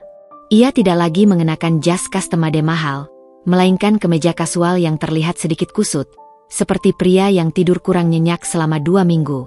Di matanya, tak ada lagi kesombongan, hanya ada kelelahan dan kerendahan hati yang baru ditemukan. Aura, aku tahu kau tidak mau bertemu denganku. Tapi aku harus bicara, kata Bagas, suaranya pelan, jauh berbeda dari nada perintahnya dulu. Aura menekan tombol lift, tidak menoleh. Tidak ada yang perlu dibicarakan, Bagas. Semua komunikasi selanjutnya silakan melalui pengacaraku. Edward, kau sudah menerima gugatan cerai. Ini bukan tentang perusahaan, Aura. Ini bukan tentang uang, kata Bagas, mencoba menahan pintu lift agar tidak tertutup. Aku datang bukan sebagai mantan CEO, tapi sebagai Bagas. Pria yang pernah mencintaimu, dan pria yang sekarang sadar betapa bodohnya aku meremehkanmu. Aura menoleh, tatapannya menembus Bagas. Penyesalan yang lahir karena kehilangan kekuasaan, Bagas. Itu bukan penyesalan tulus. Itu hanya reaksi dari kehilangan status. Kau salah. Bagas memohon, matanya dipenuhi kejujuran yang menyakitkan. Awalnya memang begitu. Aku marah, Bu marah. Kami merasa dikhianati. Tapi setelah 2 minggu sendirian, di rumah yang kosong itu, aku mulai merindukan hal-hal kecil. Aku merindukan kopi gayo buatanmu, yang selalu aku teguk tanpa berterima kasih. Aku merindukan keheninganmu yang ternyata adalah kedamaian. Aku merindukanmu, Aura, istriku yang sederhana, yang ternyata adalah batu permata yang ku-sia-siakan. Kau merindukan kemudahanku, Bagas. Bukan diriku, balas Aura tajam. Kau merindukan asisten rumah tangga yang kau nikahi, bukan wanita yang bisa menandingimu. Kenapa kau tidak pergi saja pada Stella? Bukankah dia yang kau anggap setara dan penuh passion? Mendengar nama Stella, Bagas bergidik. Stella, dia juga sudah pergi. Dia meninggalkanku begitu tahu aku kehilangan segalanya. Dia bahkan tidak peduli aku dipecat. Dia hanya peduli pada uang. Kau benar, dia adalah parasit yang ambisius. Bagas menundukkan kepalanya. Aku tahu aku tidak pantas. Aku tahu kata maafku tidak ada harganya. Tapi aku ingin membuktikan padamu, Aura. Bukan dengan kata-kata, tapi dengan perbuatan. Aura merasa hatinya sedikit melunak. Ia melihat kejujuran di mata Bagas, bukan hanya karena kehilangan, tetapi karena keterpurukan. Namun, ia tidak boleh goyah. Luka itu masih basah. Kau ingin membuktikan? Bagas, kau sudah merobek hatiku di depan ratusan orang, dengan ibu yang mendukung pengkhianatanmu. Bagaimana mungkin kau berpikir aku akan memaafkanmu semudah ini? Bagas mengangkat wajahnya. Aku tahu. Jadi, berikan aku hukuman. Jangan ceraikan aku dulu, Aura. Tunda. Beri aku waktu. Biarkan aku bekerja di perusahaan ini lagi. Bukan sebagai CEO, tapi sebagai karyawan biasa. Sebagai cleaning service jika perlu. Aku hanya ingin berada di dekatmu, dan membuktikan bahwa aku masih bisa menjadi pria yang layak kau cintai. Permintaan itu sungguh mengejutkan. Seorang mantan CEO yang sombong meminta pekerjaan paling rendah di perusahaannya sendiri. Aura menatapnya lama, mempertimbangkan permintaannya. Ide itu gila, tapi justru itulah yang ia butuhkan. Ujian yang sesungguhnya. Bekerja? Kenapa aku harus mengizinkanmu kembali, Bagas? Kau sudah memberiku cukup masalah, kata Aura, bersandar di dinding lift. Karena aku akan membuktikan tulusnya penyesalanku. Aku ingin membantumu membangun kembali perusahaan ini dari bawah, dengan keringatku sendiri. Aku tidak meminta jabatan. Aku hanya meminta kesempatan untuk menjadi Bagas yang dulu kau nikahi. Bagas yang menghargai kerja keras, bukan Bagas yang dibutakan oleh kesombongan dan ibunya. Bagas memohon. Aura berpikir keras. Jika ia langsung bercerai, Bagas akan tenggelam dalam depresi, dan penyesalannya tidak akan pernah teruji. Tetapi jika ia memberinya kesempatan, ia bisa melihat apakah benih cinta mereka masih bisa diselamatkan. Baiklah, Bagas, kata Aura. Akhirnya, nada suaranya dingin, namun ada secercah harapan yang tersembunyi. Bagas mengangkat kepala, matanya berbinar. Benarkah? Aku akan menunda gugatan cerai, tapi hanya 6 bulan. Aura menatapnya tajam. Selama 6 bulan ini, kau tidak akan punya akses ke ruangan CEO. Kau tidak akan punya hak suara di rapat. Dan kau akan bekerja di divisi logistik. Tugasmu? Memastikan pengiriman dokumen penting ke luar kota berjalan lancar. Kau akan bekerja di bawah kendali manajer divisi, dan kau harus melapor langsung kepadaku setiap sore. Aku akan menerima itu. Aku akan melakukan apapun, janji Bagas, lega. Dan satu lagi, tambah Aura. Jika dalam 6 bulan kau melakukan satu kesalahan saja, sekecil apapun, atau jika kau kembali menunjukkan kesombonganmu, gugatan cerai akan langsung kuteruskan tanpa peringatan. Dan semua aset yang tersisa akan kutarik tanpa kompromi. Aku mengerti. Aku akan membuktikan padamu, Aura. Aku akan mendapatkan hatimu kembali, kata Bagas. Aura tidak membalas janji itu. Ia hanya membuka pintu lift. Anggap ini sebagai masa tenggang, Bagas. Bukan hanya untukmu, tapi untukku juga. Aku ingin melihat, apakah aku masih punya hati untuk memaafkanmu, atau sudah terlalu hancur untuk kembali. Aura masuk ke lift. Bagas melihat pintu itu perlahan tertutup. Bagas merasa seperti baru diberi hidup kedua. Ia tahu ini tidak akan mudah. Ia harus menghadapi pandangan sinis dari mantan stafnya, menghadapi ejekan dari orang-orang yang dulu ia pimpin. Tapi, demi Aura, ia rela menelan semua pil pahit itu. Sementara itu, di rumah, Ibu Ratna mendengar kabar Bagas meminta pekerjaan di logistik. Ia marah besar. "Bagas, kau gila. Kau mantan CEO. Kenapa kau harus bekerja rendahan? Kau memalukan keluarga kita. Kau harus melawan Aura," teriak Ibu Ratna di telepon. "Aku harus melakukannya, Bu. Aku harus membuktikan bahwa aku bisa berdiri tanpa kekuasaan dan kekayaan. Aku harus membuktikan bahwa aku pantas mendapatkan Aura kembali. Dan tolong, Bu, jangan pernah mengganggu Aura lagi. Biarkan kami menyelesaikan masalah ini sendiri. Atau, kali ini, Ibu akan kehilangan aku sepenuhnya," jawab Bagas tegas, sesuatu yang baru dan keras dari dirinya. Di lift yang membawa Aura turun, Aura menyentuh liontin kunci kecil di lehernya, hadiah Bagas yang ia pakai lagi. Ia tersenyum tipis. "Permainan baru saja dimulai, Bagas. Mari kita lihat apakah kau layak mendapatkan kunci kedua." Ruang logistik di lantai dasar PT Adi Jaya terasa seperti dunia yang sama sekali berbeda dari kemewahan di lantai atas. Udara di sini lebih padat, berbau kertas, tinta printer, dan keringat. Disinilah Bagas, mantan CEO yang dulu dihormati dan ditakuti, kini memulai kehidupannya yang baru. Bagas ditempatkan di bawah pengawasan langsung manajer logistik, Pak Bimo. Pak Bimo adalah pria parubaya yang tenang, yang sudah bekerja di perusahaan itu jauh sebelum Bagas lahir. Ia selalu melihat kesombongan Bagas dengan rasa muak, dan kini, ia tidak menyembunyikan senyum sinisnya. Hari-hari pertama Bagas adalah neraka. Ia harus memastikan ratusan dokumen dikirim tepat waktu, menghadapi kemacetan Jakarta yang sesungguhnya, dan harus berurusan dengan printer yang rewel, yang dulu akan ia lempar jika ia mau. "Bagas, kau melamun lagi? Dokumen untuk klien di Bandung harus sudah siap 10 menit lagi. Kau harus mengemasnya sendiri. Aku tidak punya asisten pribadi untuk mantan CEO," tegur Pak Bimo, nadanya dingin dan menusuk. Bagas, yang tangannya terasa kaku saat mencoba memasukkan dokumen tebal ke dalam amplop besar, hanya bisa menarik napas. "Maaf, Pak Bimo. Saya agak kesulitan dengan lakbannya." Pak Bimo tertawa kecil, tawa yang menusuk harga diri Bagas. "Dulu kau hanya perlu menandatangani, sekarang kau harus melakban. Belajarlah, Bagas. Ini adalah pekerjaan yang sesungguhnya. Kalau tidak sanggup, Nyonya Aura pasti dengan senang hati akan meneruskan gugatan cerai itu." Setiap perkataan Pak Bimo adalah cambuk yang menyadarkan. Bagas menelan egonya, mengambil lakban itu, dan mulai mengemas dengan rapi. Ia tahu, seluruh staf di logistik mengawasinya, menunggu ia menyerah. Mereka adalah orang-orang yang gajinya ia anggap remeh dulu.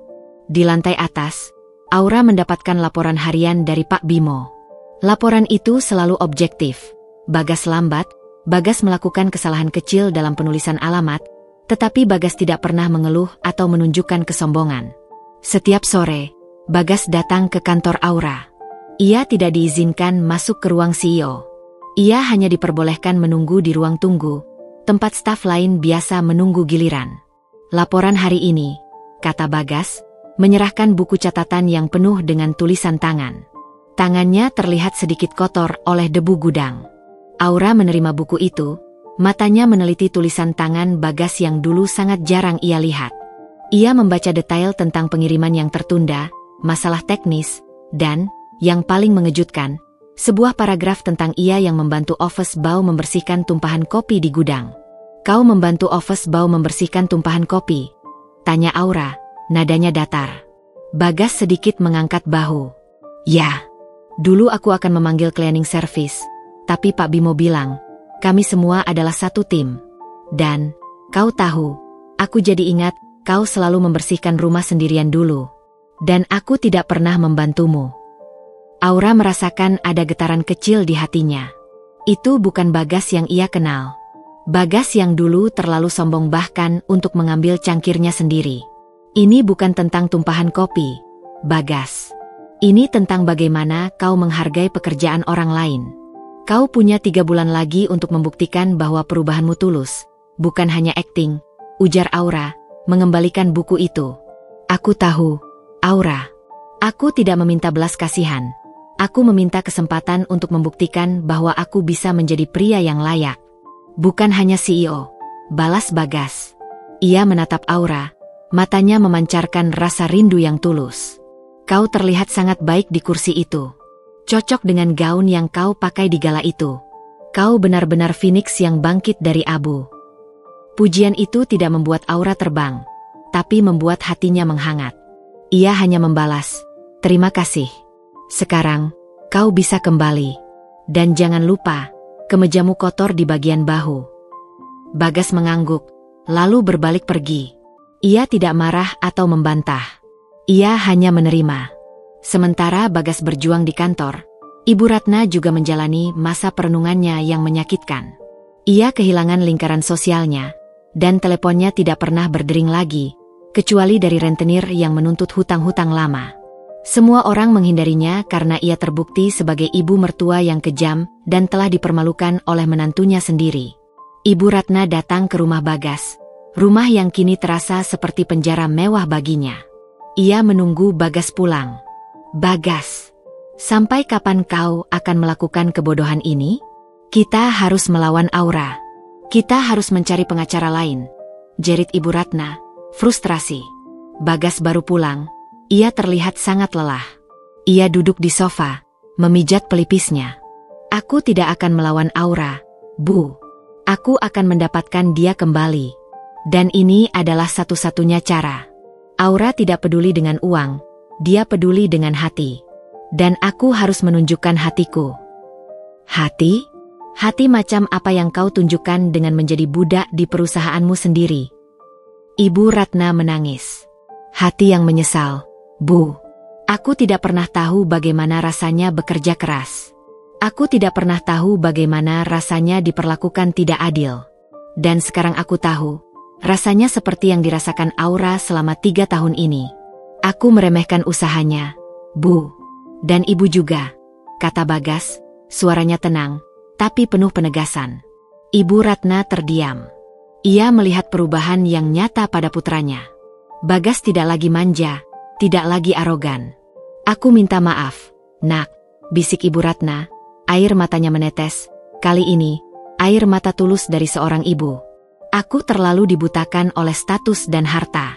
Aku membuatmu menikahinya, dan aku juga yang menghancurkannya. Aku menghancurkan kebahagiaanmu demi pujian dari orang-orang palsu itu. Bagas meraih tangan ibunya. Aku juga minta maaf, Bu. Kita berdua salah. Sekarang, mari kita perbaiki ini. Aku akan berjuang. Ibu juga harus berjuang untuk mengembalikan harga diri kita, bukan dengan uang, tapi dengan kerendahan hati. Ibu Ratna akhirnya mengangguk. Ia mulai menjual perhiasan mewahnya dan beberapa aset untuk melunasi hutang-hutang kecilnya. Ia juga mulai melakukan kegiatan sosial di panti asuhan, menjauh dari gemerlap palsu sosialita. Ia sedang menjalani masa penebusan dosanya sendiri. Sementara itu, Bagas terus bekerja di logistik. Suatu hari, ia melihat Pak Bimo kesulitan mengangkat tumpukan box berisi dokumen berat. Tanpa disuruh, Bagas segera membantu. Hati-hati, Pak Bimo, ini berat sekali. Mari saya bantu, kata Bagas. Pak Bimo terkejut. Tidak usah, Bagas. Ini pekerjaanmu. Saya tahu, tapi saya di sini untuk belajar, Pak Bimo. Belajar menjadi manusia yang lebih baik. Dan saya tidak ingin melihat rekan kerja saya kesusahan, jawab Bagas. Pak Bimo tersenyum. Senyum yang berbeda dari sinisnya dulu. Senyum yang tulus. Terima kasih, Bagas. Aura kebetulan melihat interaksi itu dari kamera CCTV di ruangannya. Ia melihat Bagas yang kotor oleh debu, tetapi wajahnya memancarkan ketenangan dan kepuasan. Ia tidak lagi marah pada Bagas. Ia hanya penasaran, apakah perubahan ini akan bertahan? 3 bulan pertama dari masa tenggang 6 bulan telah berlalu seperti aliran sungai di musim kemarau, lambat namun pasti membawa perubahan. Bagas kini lebih kurus, tangannya kasar, namun matanya memancarkan ketenangan. Ia bukan lagi CEO yang arogan, melainkan pekerja logistik yang efisien.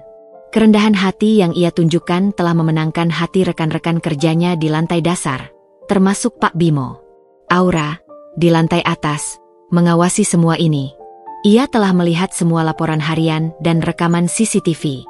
Bagas tidak pernah melanggar aturan. Ia bahkan sering lembur, bukan karena disuruh, tapi karena inisiatif.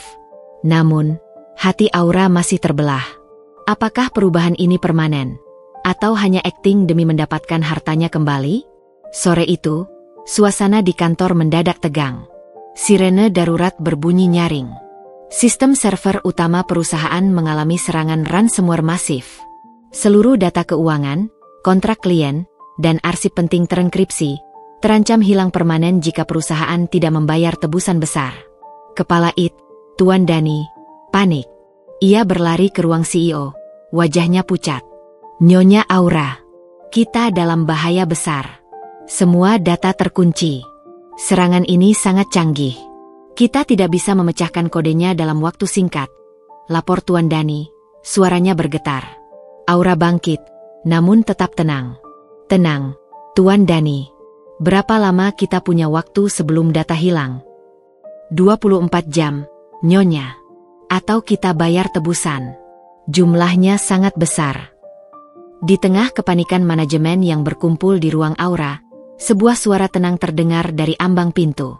Maaf mengganggu, Nyonya. Tapi ada yang harus saya katakan. Semua mata menoleh ke pintu. Itu Bagas.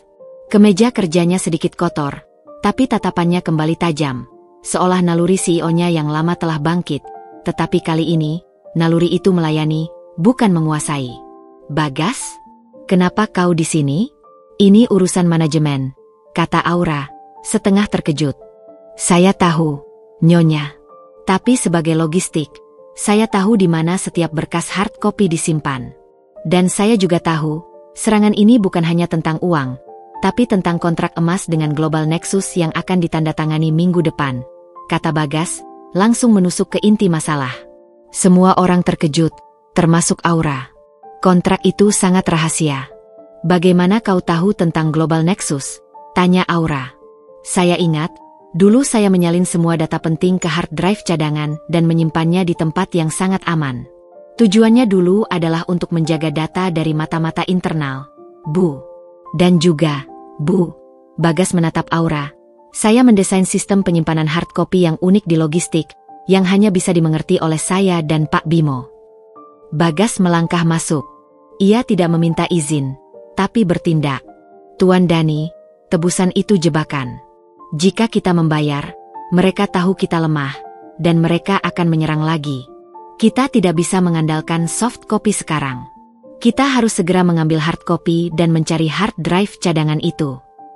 Aura melihat api kecerdasan yang dulu ia kagumi di mata Bagas. Itu adalah Bagas yang kompeten, tetapi kini dilengkapi dengan kerendahan hati. Kenapa kau menyalin data itu tanpa memberitahu siapapun? Tanya Aura, menahan detak jantungnya. Karena Ibu Ratna selalu mencampuri urusan server dan saya khawatirkan keamanan datanya. Saat itu, saya bertindak karena insting survival. Saya tidak ingin Ibu tahu bahwa saya takut perusahaan ini jatuh. Sekarang, naluri itu berguna. Biarkan saya membantu. Aura, saya tahu di mana berkas kontrak emas itu disimpan. Dan saya tahu cara mengambilnya tanpa menarik perhatian hacker. Aura memandang Tuan Dani. Apakah kita punya pilihan lain? Tuan Dani menggeleng. Tidak, Nyonya. Jika datanya hilang, perusahaan kita tamat. Aura menghela napas. Ini adalah ujiannya. Ujian Bagas, dan juga ujian kepercayaan Aura. Baiklah, Bagas. Kau diberi kendali untuk masalah ini. Tapi, kau akan melapor padaku setiap menit. Tuan Dani, temani Bagas. Pastikan dia tidak melakukan hal yang mencurigakan. Bagas mengangguk, tanpa menunjukkan kebanggaan sedikitpun. Tentu, Nyonya. Saya akan mengembalikan semua yang sempat saya rusak. Bagas dan Tuan Dani bergegas turun ke logistik. Bagas tidak meminta bantuan karyawan lain. ia bekerja dengan cepat dan senyap. Ia langsung menuju gudang arsip lama yang penuh debu, tempat yang ia benci dulu, tapi kini menjadi penyelamatnya. Di sana, ia menemukan lemari besi tua yang ia rancang sendiri. Hanya ada satu kunci yang ia pegang. Apa ini, Bagas? Kenapa lemari ini tidak tercatat di daftar aset? Tanya Tuan Dani. Ini adalah arsip rahasia. Aku tidak pernah percaya penuh pada sistem digital, kata Bagas. Bagas membuka lemari itu. Di dalamnya, tersimpan tumpukan dokumen tebal yang terbungkus rapi, kontrak emas Global Nexus, dan sebuah hard drive kecil berwarna perak. Ini dia. Semua data backup ada di sini, termasuk cadangan sistem operasi utama sebelum serangan. Seru Bagas, matanya berbinar. Di tengah kesibukan itu, Bagas melihat sebuah tumpukan amplop tua yang berdebu. Itu adalah arsip-arsip yang dulu Bagas minta Aura buang karena dianggap tidak berguna. Secara kebetulan, ia melihat tulisan tangannya sendiri di salah satu amplop itu. Ia mengambil amplop itu, hatinya mencelos. Itu adalah kartu-kartu ucapan yang ia kirimkan pada Aura saat mereka pacaran dulu, yang dulu ia anggap sebagai pengganggu saat membereskannya. Bagas membuka salah satu kartu. Isinya janji-janji cintanya yang kini terasa mengkhianati. Bagas menahan napasnya, air mata penyesalan yang tulus mulai menetes. Di saat ia harus menyelamatkan perusahaan, ia justru disadarkan bahwa yang paling penting sudah ia hancurkan, hati istrinya. Ia memasukkan kartu-kartu itu ke sakunya. Ayo, Tuan Dani, kita harus bergegas. Kita harus mengembalikan sistem backup sebelum terlambat. Bagas dan Tuan Dani kembali ke ruang IT. Mereka bekerja bahu-membahu, memasukkan hard drive cadangan dan memulihkan sistem. Bagas menggunakan pengetahuan CEO-nya untuk memandu Tuan Dani tentang urutan pemulihan data yang paling vital. Setelah 5 jam yang terasa seperti 5 hari, Tuan Dani berteriak lega. Berhasil. Sistem pulih. Kita berhasil menyelamatkan semuanya, Nyonya Aura. Aura, yang menyaksikan semuanya dari ruangannya melalui Fit-It, merasakan kelegaan yang luar biasa. Bagas telah menyelamatkan perusahaan. Bukan karena uang, tapi karena kecerdasannya dan ketulusannya untuk menebus kesalahan. Malam itu, Bagas kembali ke ruang tunggu Aura. Ia tidak membawa laporan harian, hanya dirinya yang kotor, lelah, namun memancarkan kelegaan. Semua sudah aman, Nyonya, katanya, nadanya rendah. Aura berdiri, berjalan mendekatinya. Ia melihat kelelahan di mata Bagas. Kau menyelamatkan perusahaan, Bagas. Kenapa kau tidak memberitahu siapapun tentang hard drive cadangan itu? Itu adalah asuransiku dari diriku sendiri yang sombong. Aura, aku tidak ingin ada yang tahu. Dan sekarang, ini adalah cara terbaik untuk membuktikan bahwa aku bisa berguna, bukan hanya sebagai CEO yang menghamburkan uang, tapi sebagai pria yang bertanggung jawab, jawab Bagas. Ia mengeluarkan kartu-kartu ucapan yang berdebu dari sakunya dan memberikannya pada Aura. Aku menemukan ini di arsip logistik. Kau pasti ingat. Itu adalah janji-janji yang aku ingkari. Aku minta maaf, Aura. Aku minta maaf karena aku menghancurkan segalanya. Aku tahu ini mungkin tidak cukup, tapi aku mencintaimu, dan aku ingin kau tahu. Aku berjuang bukan untuk uang, tapi untuk mendapatkan dirimu kembali. Aura mengambil kartu-kartu itu. Ia melihat ketulusan yang sesungguhnya di mata Bagas.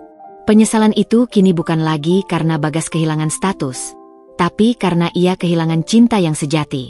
6 bulanmu belum berakhir, Bagas, kata Aura, suaranya melembut, tetapi tetap memegang kendali. Tapi, kau sudah membuktikan bahwa kau masih layak mendapat kesempatan. Bukan sebagai CEO, tapi sebagai manusia. Setelah insiden serangan ransomware, Bagas mendapat izin dari Aura untuk mengambil cuti selama 3 hari. Bukan untuk liburan, melainkan untuk menenangkan diri dan memikirkan langkah selanjutnya. Keputusan Aura untuk menunda gugatan cerai, setelah menyaksikan ketulusan dan kecerdasan Bagas dalam menyelamatkan perusahaan, telah membuka kembali gerbang harapan yang tertutup rapat. Bagas kembali ke rumah mewah yang terasa asing itu. Rumah itu kini terasa lebih bersih dan tertata rapi. Ia menemukan ibunya, Ibu Ratna, di ruang keluarga, bukan sedang bersantai dengan majalah mode, melainkan sedang menjahit, sesuatu yang Ibu Ratna selalu anggap sebagai pekerjaan rendahan. "Ibu," sapa Bagas lembut. Ibu Ratna mendongak. Di matanya tidak ada lagi sorot superioritas yang angkuh. Wajahnya terlihat tenang, dan ada kerutan lelah yang tulus. "Bagas, kau pulang. Aku dengar dari Pak Bimo kau menyelamatkan perusahaan. Kau hebat, nak. Kau membuktikan dirimu tanpa gelar CEO." Bagas duduk di samping ibunya. "Aku hanya melakukan apa yang benar, Bu. Aku belajar bahwa bekerja keras di logistik dan menyelamatkan perusahaan itu sama-sama membutuhkan kerendahan hati." Ibu Ratna meletakkan jahitannya, menggenggam tangan Bagas. "Ibu tahu, nak. Ibu tahu. Sejak ibu mulai membantu di panti asuhan, ibu sadar, kebahagiaan sejati tidak ada di butik mewah atau perhiasan mahal. Itu ada di hati yang damai. Ibu telah membuang waktu bertahun-tahun demi pujian orang lain. Ibu yang merusakmu, nak. Aku juga bersalah, Bu. Aku membiarkan kesombongan mengendalikanku. Tapi, Aura memberiku kesempatan kedua. 6 bulan tenggang. Aura itu wanita luar biasa, Bagas," kata Ibu Ratna, matanya berkaca-kaca.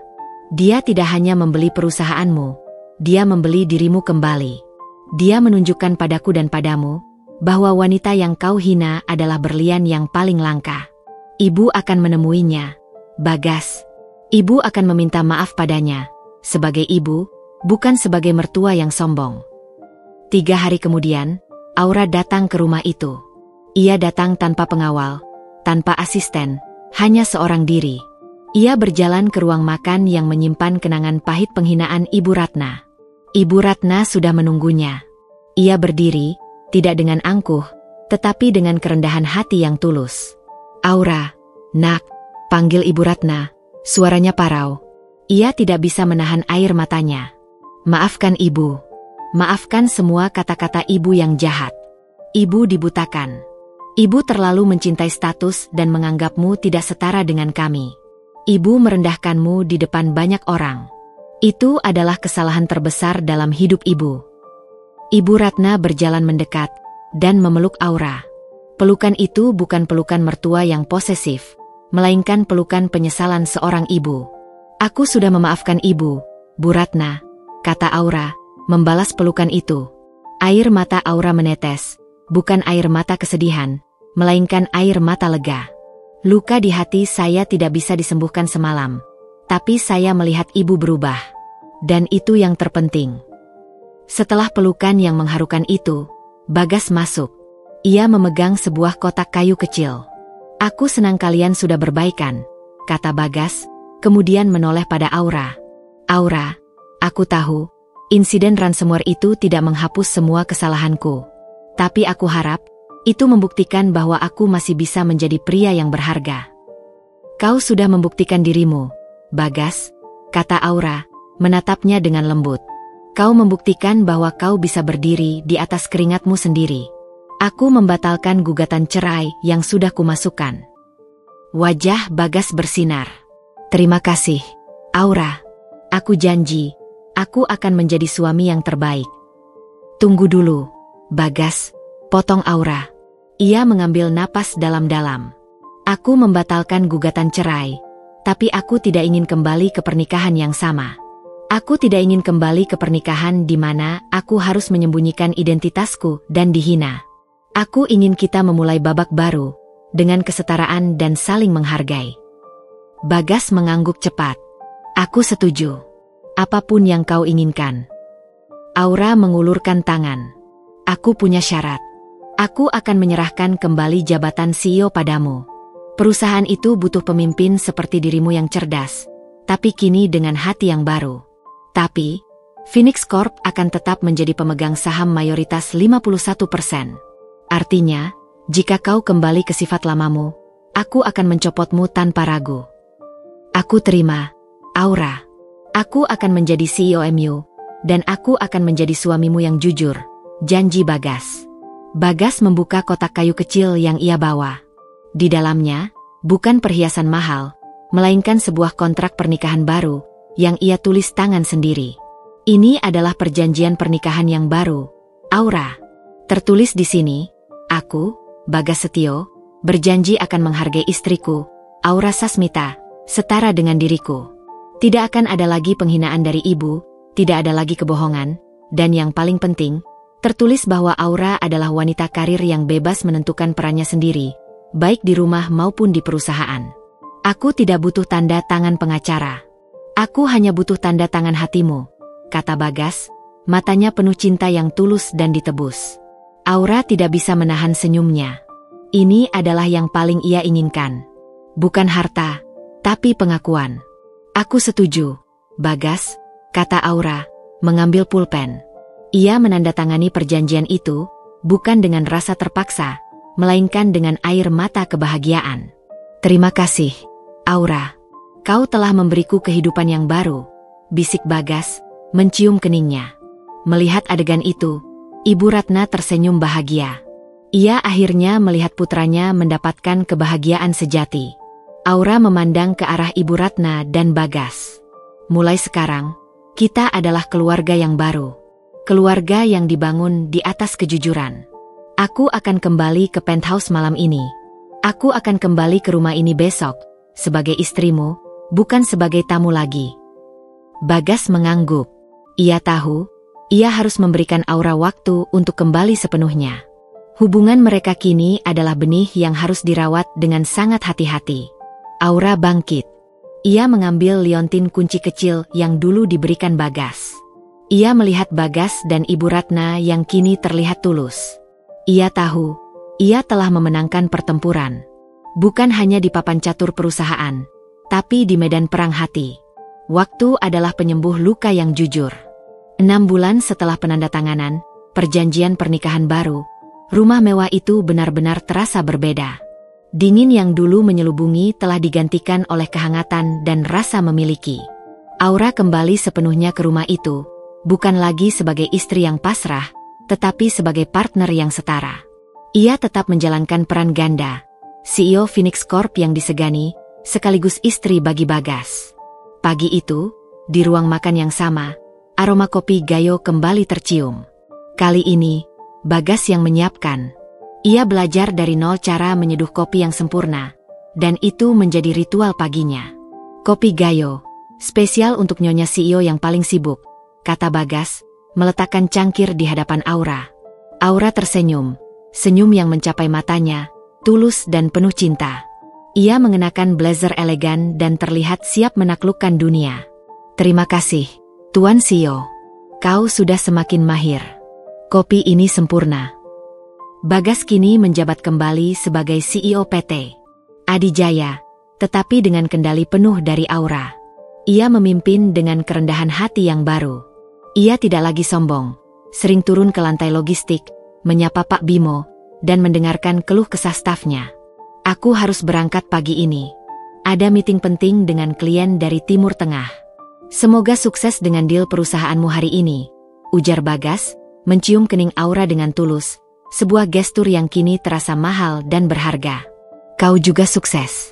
Ingat, jangan buat kesalahan yang akan membuat Phoenix Corp rugi, canda Aura, yang dibalas tawarnya Bagas. Aku sudah belajar, sayang. Integritas lebih penting daripada keuntungan. Aku sudah tidak lagi dibutakan oleh status, jawab Bagas. Saat Bagas bersiap, Ibu Ratna muncul. Penampilannya sangat sederhana, mengenakan gaun katun biasa. Perhiasan mencoloknya telah lama ia tinggalkan. Bagas, jangan lupa ibu sudah siapkan bekal makan siang untukmu. Jangan hanya makan makanan restoran terus, kata Ibu Ratna. Dulu, Ibu Ratna akan menghina Aura karena tidak becus menyiapkan bekal. Kini, ia melakukannya sendiri, sebagai bentuk penebusan dosa dan mencari kebahagiaan dalam hal-hal sederhana. Terima kasih, Bu. Bekal buatan ibu selalu yang terbaik, kata Bagas, memeluk ibunya. Ibu Ratna menoleh pada Aura. Aura, kau harus makan yang banyak. Jangan terlalu fokus pada pekerjaan. Ingat, kesehatanmu lebih penting. Nanti sore, ibu akan membawakanmu kue kesukaanmu. Terima kasih, Bu. Saya akan pulang lebih cepat hari ini, balas Aura hangat. Hubungannya dengan Ibu Ratna telah berubah total. Ibu Ratna kini menganggap Aura sebagai putrinya, dan bangga dengan kecerdasan serta kesuksesan Aura. Setelah Bagas berangkat, Aura duduk sejenak, menikmati ketenangan. Ia melihat kartu-kartu ucapan lama yang kini ia bingkai dan letakkan di meja makan, pengingat akan janji yang ditepati setelah pengkhianatan. Tiba-tiba, Pak Ujang, supir mereka, muncul. "Maaf, Nyonya Aura.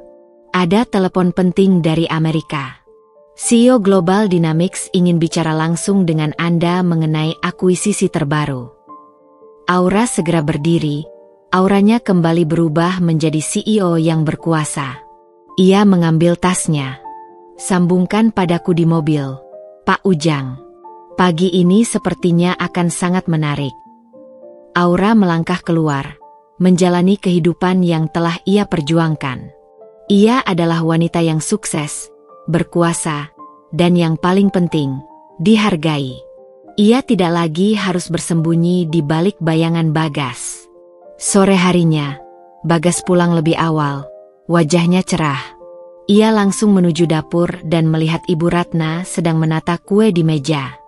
"Bu, meetingku sukses. Aku mendapatkan deal itu. Dan yang paling penting, aku melakukannya dengan jujur, tanpa manipulasi," seru Bagas gembira. "Ibu bangga padamu, Nak," kata Ibu Ratna. Saat itu juga, pintu utama terbuka. Aura masuk, tangannya memegang beberapa berkas dan buket bunga mawar putih besar. "Kau sudah pulang?" tanya Bagas, segera mendekat dan mencium pipi Aura. "Kau berhasil juga dengan deal di Amerika, kan? Aku lihat beritanya." "Ya, berhasil," jawab Aura. "Aku berhasil mengambil alih saham mayoritas perusahaan itu. Tapi bukan itu yang paling penting." Aura memeluk Bagas erat. "Yang paling penting adalah, aku berhasil memenangkan pertarungan hatiku, Bagas. Aku berhasil memaafkanmu. Dan aku berhasil mendapatkan kembali suamiku yang dulu kucintai." Bagas membalas pelukan itu, mencium rambut Aura. "Kau tidak hanya memaafkanku, Aura. Kau memberiku hidup yang baru. Aku berjanji, aku tidak akan pernah meremehkanmu lagi, atau merusak kesetiaan ini. Kekuasaan dan uang tidak ada artinya tanpa dirimu." Ibu Ratna melihat pasangan itu dengan mata berkaca-kaca. Ia menyadari, penderitaan yang mereka alami telah menjadi harga yang harus dibayar untuk cinta yang sejati. Tiba-tiba, Bagas teringat sesuatu. Ia mengambil sebuah kotak beludru dari saku jasnya. "Aura, aku tahu kau tidak suka perhiasan mahal. Tapi kali ini berbeda," kata Bagas. Ia membuka kotak itu. Isinya bukan berlian, melainkan kalung perak dengan liontin kunci kecil, yang sama persis dengan yang Aura simpan di laci. Hanya saja, di samping kunci itu, ada liontin berbentuk cincin sederhana yang terukir inisial mereka. "Kunci ini untuk mengingatkanku betapa mudahnya aku merusak kepercayaanku. Dan cincin ini, untuk mengingatkanku bahwa aku ingin kau menjadi ratu di hidupku, bukan hanya bos di kantorku. Maukah kau kembali menjadi istriku, sekali lagi, dengan hati yang baru?" Aura menatap Bagas, matanya penuh air mata kebahagiaan. "Ya, Bagas, aku mau." Bagas memakaikan kalung itu di leher Aura. Ia tersenyum. "Aura, kau telah membuktikan bahwa kelemahan yang terlihat hanyalah topeng baja untuk melindungi kekuatan sejati. Kau adalah wanita terhebat yang pernah aku kenal. Dan aku berterima kasih pada Tuhan, karena aku kehilangan segalanya, agar aku bisa menemukanmu kembali." Aura dan Bagas berciuman. Ciuman itu adalah janji, bukan janji di atas kertas, tetapi janji yang tertanam di hati yang telah melalui badai dan berhasil tumbuh kembali. Ibu Ratna tersenyum, hatinya dipenuhi kedamaian. Ia tidak lagi peduli dengan apa kata sosialita. Kebahagiaan sejati putranya adalah kekayaan paling berharga. Aura akhirnya mendapatkan akhir yang bahagia. Ia tidak hanya mendapatkan kembali harga dirinya, kekuasaan, dan perusahaan. Tetapi yang paling penting, ia mendapatkan cinta sejati yang telah ditebus dan diuji. Kisah mertua menghinaku di acara kantor di depan gundik suami dan semua tamu. Mereka tak tahu rahasia besarku berakhir, bukan dengan pembalasan yang pahit, melainkan dengan manisnya keadilan dan kasih sayang yang abadi. Tamat.